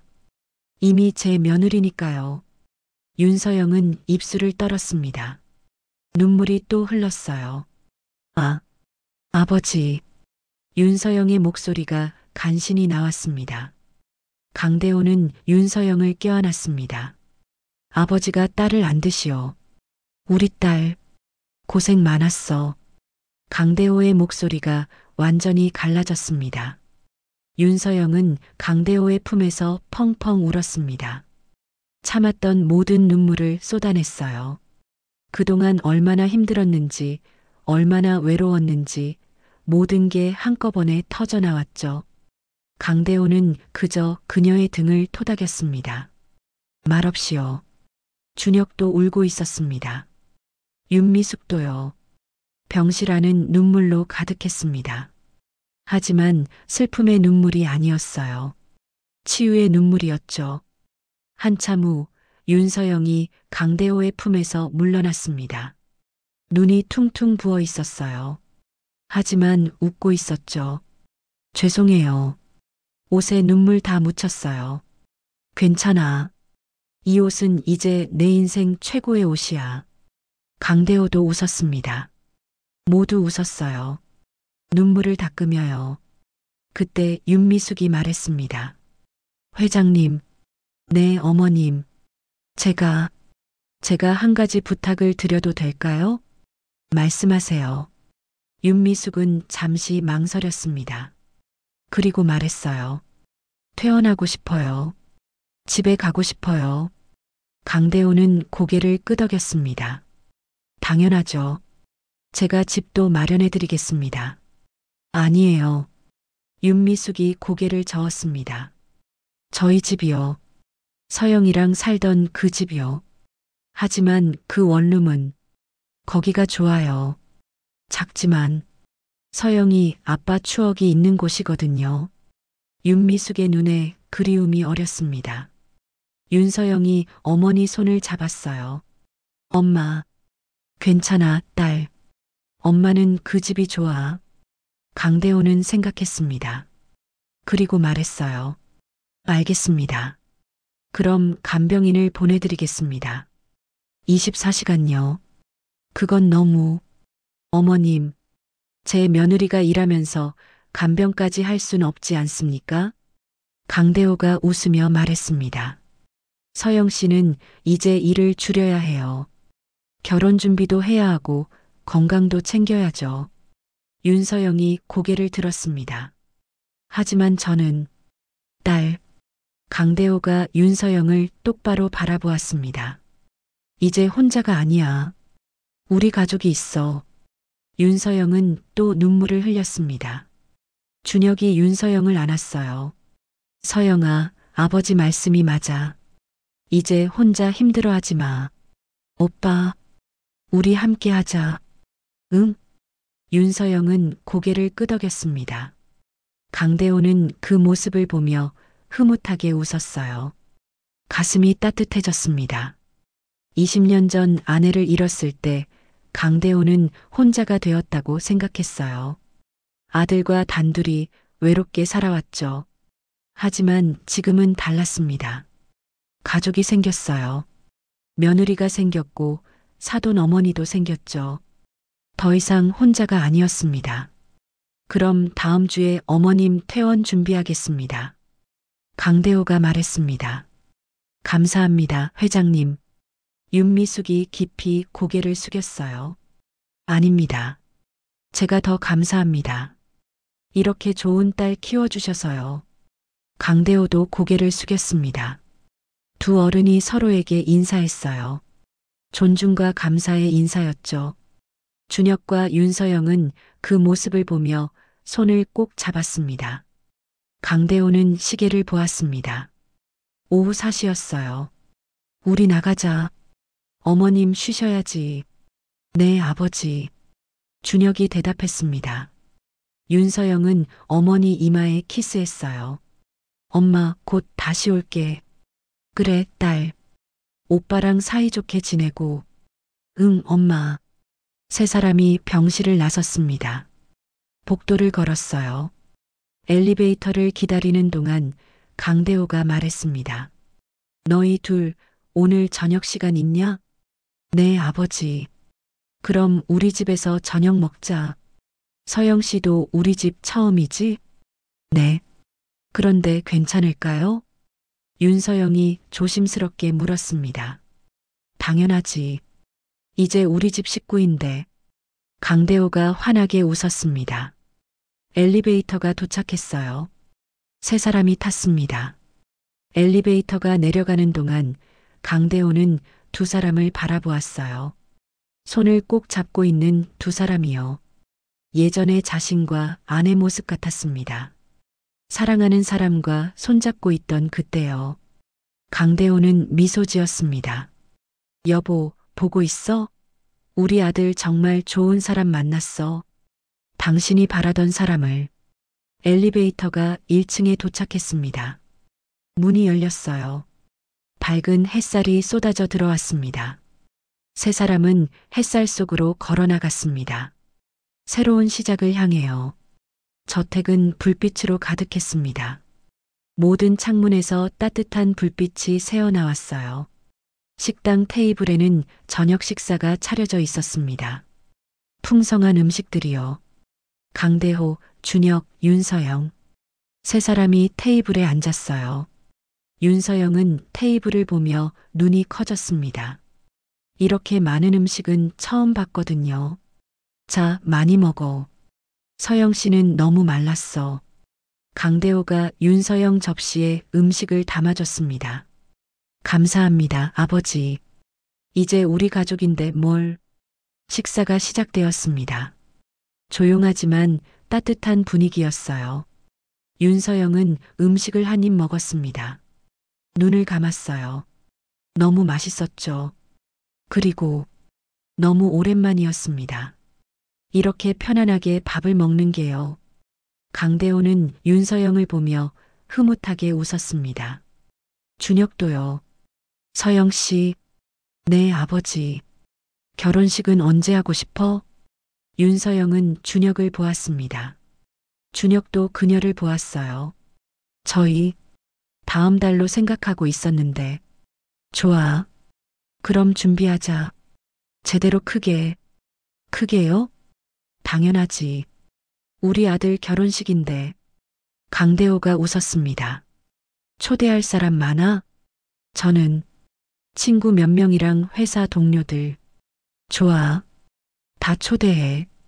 그리고 장소는 신라 호텔로 하자. 윤서영이 깜짝 놀랐습니다. 신라 호텔이요?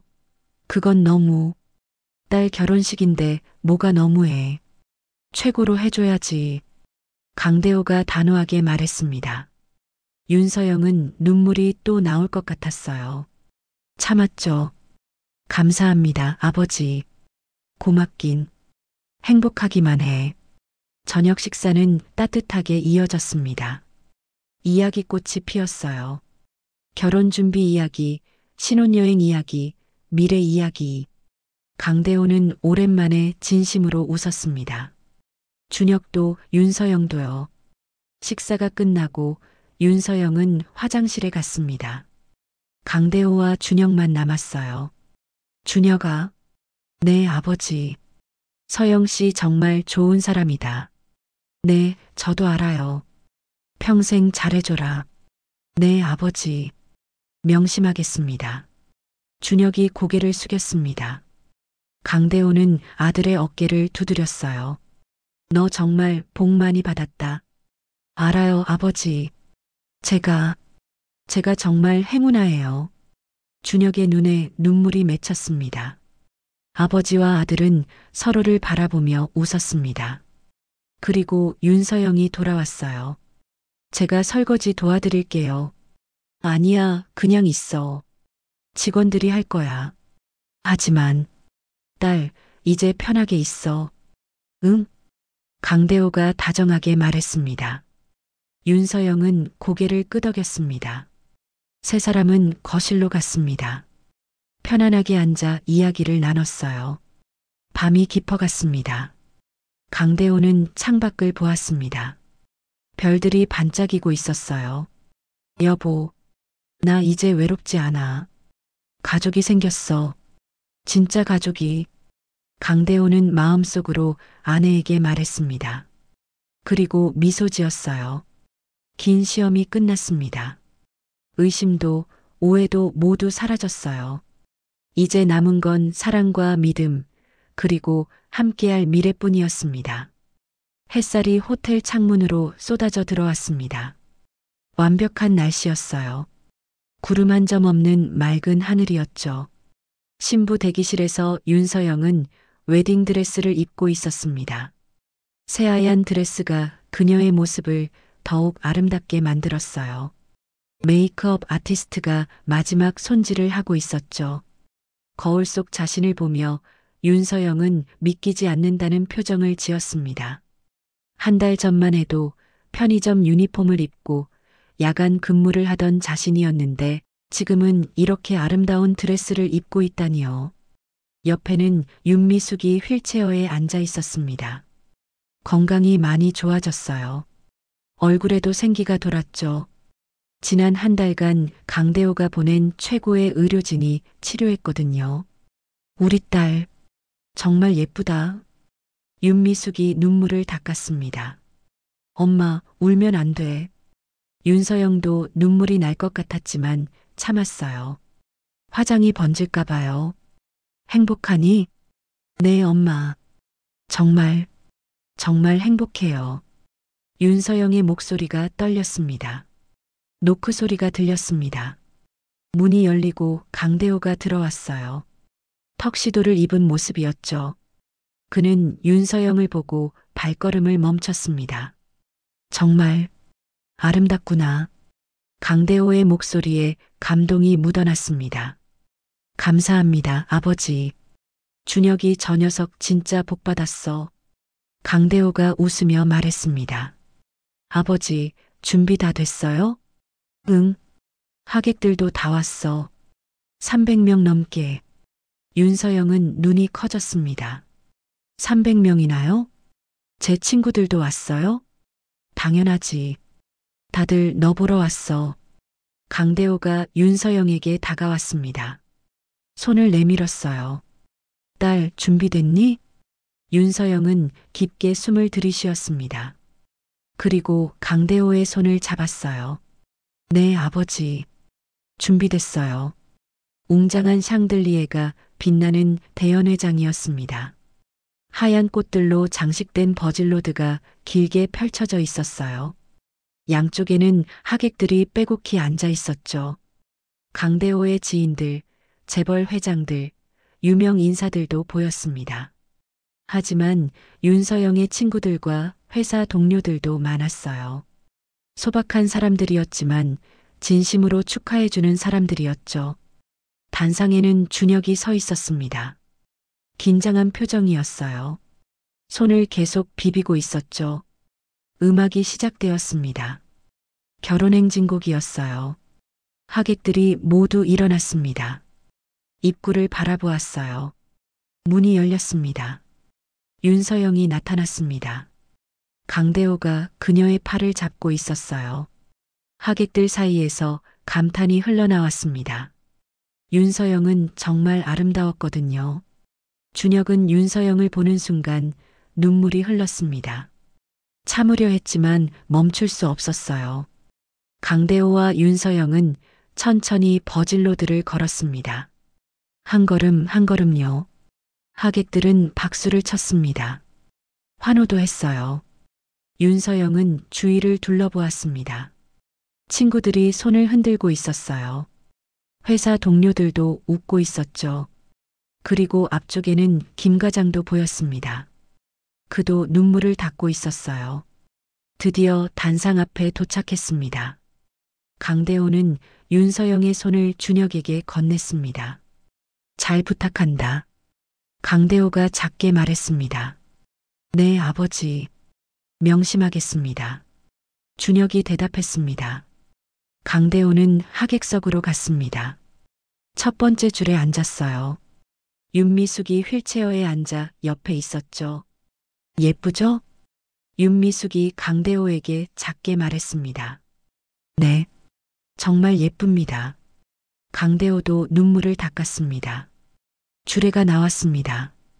유명한 교수님이었어요. 강대호가 특별히 부탁한 분이었죠.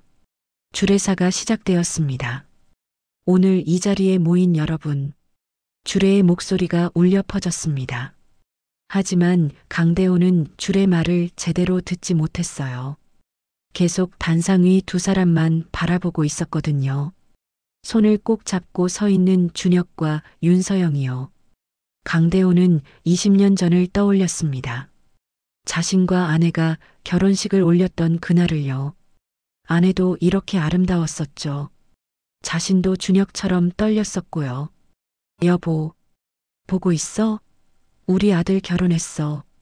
정말 좋은 사람과. 강대호는 마음속으로 아내에게 말했습니다. 그때 주례가 물었습니다. 신랑 강준혁 씨, 신부 윤서영 씨를 평생 사랑하고 아끼며 행복하게 해주시겠습니까? 네, 맹세합니다. 준혁의 목소리가 떨렸습니다. 신부 윤서영 씨, 신랑 강준혁 씨를 평생 사랑하고 아끼며 행복하게 해주시겠습니까? 네, 맹세합니다. 윤서영의 목소리도 떨렸어요. 그럼 이제 서로에게 반지를 교환해 주시기 바랍니다. 준혁이 윤서영의 손가락에 반지를 끼웠습니다. 손이 떨려서 한 번에 안 되었어요. 두 번째 시도에서 성공했죠. 윤서영도 준혁의 손가락에 반지를 끼웠습니다. 그녀의 손도 떨렸어요. 이제 서로에게 키스해 주시기 바랍니다. 준혁이 윤서영의 베일을 들어 올렸습니다. 그녀의 얼굴이 드러났어요. 눈물이 흐르고 있었죠. 준혁도 울고 있었습니다. 두 사람은 서로를 바라보았습니다. 그리고 키스했어요. 하객들이 일제히 박수를 쳤습니다. 환호했어요. 휘파람도 불었죠. 강대호도 박수를 쳤습니다. 눈물을 흘리며요. 윤미숙은 얼굴을 두 손으로 감싸고 울었습니다. 김 과장도 박수치며 울고 있었어요. 결혼식장 전체가 행복으로 가득 찼습니다. 피로연이 한창이었습니다. 하객들이 음식을 먹으며 담소를 나누고 있었어요. 강대호는 단상 옆에 서서 하객들을 바라보았습니다. 모두 즐거워 보였어요. 준혁과 윤서영은 하객들 사이를 돌아다니며 인사하고 있었습니다. 손을 꼭 잡은 채로요. 윤서영의 친구 하나가 그녀에게 다가왔습니다. 서영아, 정말 축하해. 진짜 멋진 결혼식이다. 고마워, 지연아. 근데 너 살 좀 찐 것 같아. 얼굴에 생기도 돌고. 친구가 웃으며 말했습니다. 사실이었습니다. 지난 한 달 동안 윤서영은 편의점 일도 가정교사 일도 그만뒀어요. 회사 업무도 대폭 줄었죠. 강대호와 준혁의 도움 덕분이었습니다. 매일 제대로 된 식사를 했고 충분히 잤어요. 건강이 많이 좋아졌죠. 응, 요즘 잘 먹고 잘 자. 윤서영이 행복하게 웃었습니다. 강대호는 그 모습을 보며 흐뭇하게 미소 지었어요. 그때 누군가 강대호에게 다가왔습니다. 다른 재벌 회장이었어요. 강 회장님 축하드립니다. 며느리가 정말 예쁘시던데요. 고맙네. 그나저나 소문 들었습니다. 회장님이 직접 며느리를 시험하셨다면서요? 강대호는 잠시 멈칫했습니다. 그런 일이 있었네. 어떻던가요? 결과가 내 인생 최고의 결정이었어. 시험한 게 아니라 오히려 내가 시험당한 거지. 강대호가 의미심장하게 웃었습니다. 무슨 뜻이신지 저 며느리한테서 배웠네. 진짜 가치가 뭔지를. 상대 회장은 고개를 갸웃했지만 더 묻지 않았어요. 강대호는 다시 준혁과 윤서영을 바라보았습니다. 대부분의 하객들이 돌아갔습니다. 강대호, 준혁, 윤서영, 그리고 윤미숙만 남았어요. 네 사람은 조용한 라운지에 앉아 있었습니다. 피곤하지? 강대호가 윤서영에게 물었습니다. 괜찮아요, 아버지. 너무 행복해서 안 피곤해요. 윤서영이 환하게 웃었습니다. 내일 신혼여행 가는 거지? 네, 유럽으로요. 2주 동안 실컷 쉬고 와. 감사합니다, 아버지. 준혁이 고개를 숙였습니다. 강대호는 윤미숙을 보았습니다. 어머님은 제가 모시겠습니다. 걱정 마세요. 감사합니다, 회장님. 아닙니다. 가족이니까요. 강대호가 따뜻하게 웃었습니다. 잠시 침묵이 흘렀습니다. 편안한 침묵이었어요. 윤서영이 조심스럽게 말했습니다. 아버지, 응? 제가 처음에 할아버지인 줄 알고 대했을 때 아버지는 어떠셨어요? 강대호는 잠시 생각했습니다. 솔직히 시험하는 기분이었지. 내가 진심인지 아닌지. 네. 근데 말이야. 강대호가 윤서영을 똑바로 바라보았습니다. 내가 나한테 보여준 건 시험 답안이 아니었어. 그냥 내 자신이었지. 피곤해도 친절했고 힘들어도 도와주려 했고. 강대호의 목소리가 떨렸습니다. 그때 깨달았어. 시험하는 게 잘못됐다고. 넌 이미 증명하고 있었거든. 매일 매 순간을. 윤서영의 눈에 눈물이 맺혔습니다. 고맙습니다, 아버지. 아니야. 내가 고마워. 우리 아들한테 와줘서. 강대호가 윤서영의 손을 잡았습니다. 그리고 이 늙은이한테도 진짜 가족이 뭔지 가르쳐줘서. 준혁도 울었습니다. 윤미숙도요. 네 사람은 서로를 바라보며 웃었습니다. 눈물을 흘리며요. 강대호의 저택에는 웃음소리가 가득했습니다. 일요일 저녁이었어요. 가족 모임 날이었죠. 거실에는 강대호, 윤미숙, 준혁, 윤서영이 모여 있었습니다. 윤서영의 배가 불러 있었어요. 임신 6개월이었죠. 아버지, 초음파 사진이에요. 윤서영이 사진을 강대호에게 건넸습니다.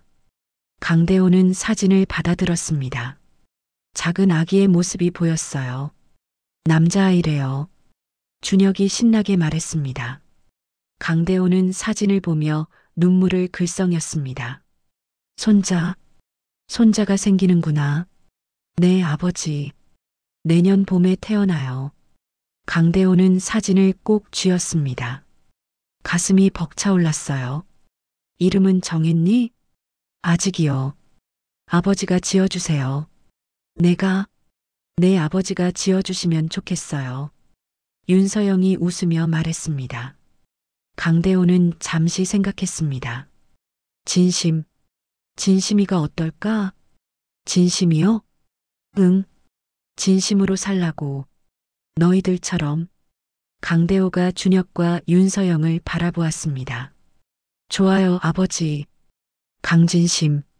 준혁이 웃으며 말했습니다. 우리 진심이. 윤서영이 배를 쓰다듬으며 말했습니다. 강대호는 창밖을 바라보았습니다. 해가 지고 있었어요. 노을이 아름다웠죠. 여보, 우리 이제 할아버지 할머니가 돼. 손자가 생겨. 이름은 진심이야. 진심으로 살라고. 강대호는 마음속으로 아내에게 말했습니다. 그리고 미소 지었어요. 거실에는 웃음소리가 계속 이어졌습니다. 따뜻하고 행복한 웃음소리요. 강대호는 가족들을 바라보았습니다. 아들, 며느리, 사돈 어머니, 그리고 곧 태어날 손자까지요. 더 이상 혼자가 아니었습니다. 시험도 의심도 모두 사라졌어요. 이제 남은 건 사랑뿐이었습니다. 강대호는 그날 이후 회사 일을 조금씩 줄였습니다. 가족과 더 많은 시간을 보내기로 했거든요.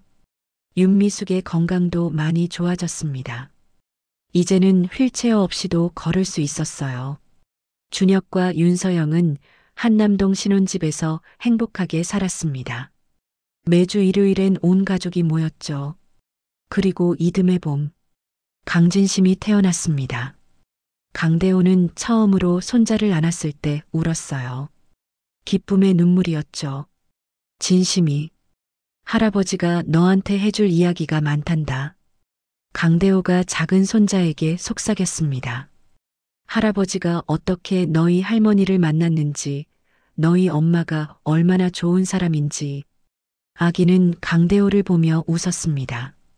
강대호도 웃었어요. 진심으로요. 때로는 우리가 의심하는 것이 실은 가장 진실한 것일 수 있습니다. 때로는 시험하려다가 오히려 우리가 시험당하기도 하죠. 하지만 진심은 언제나 빛을 발합니다.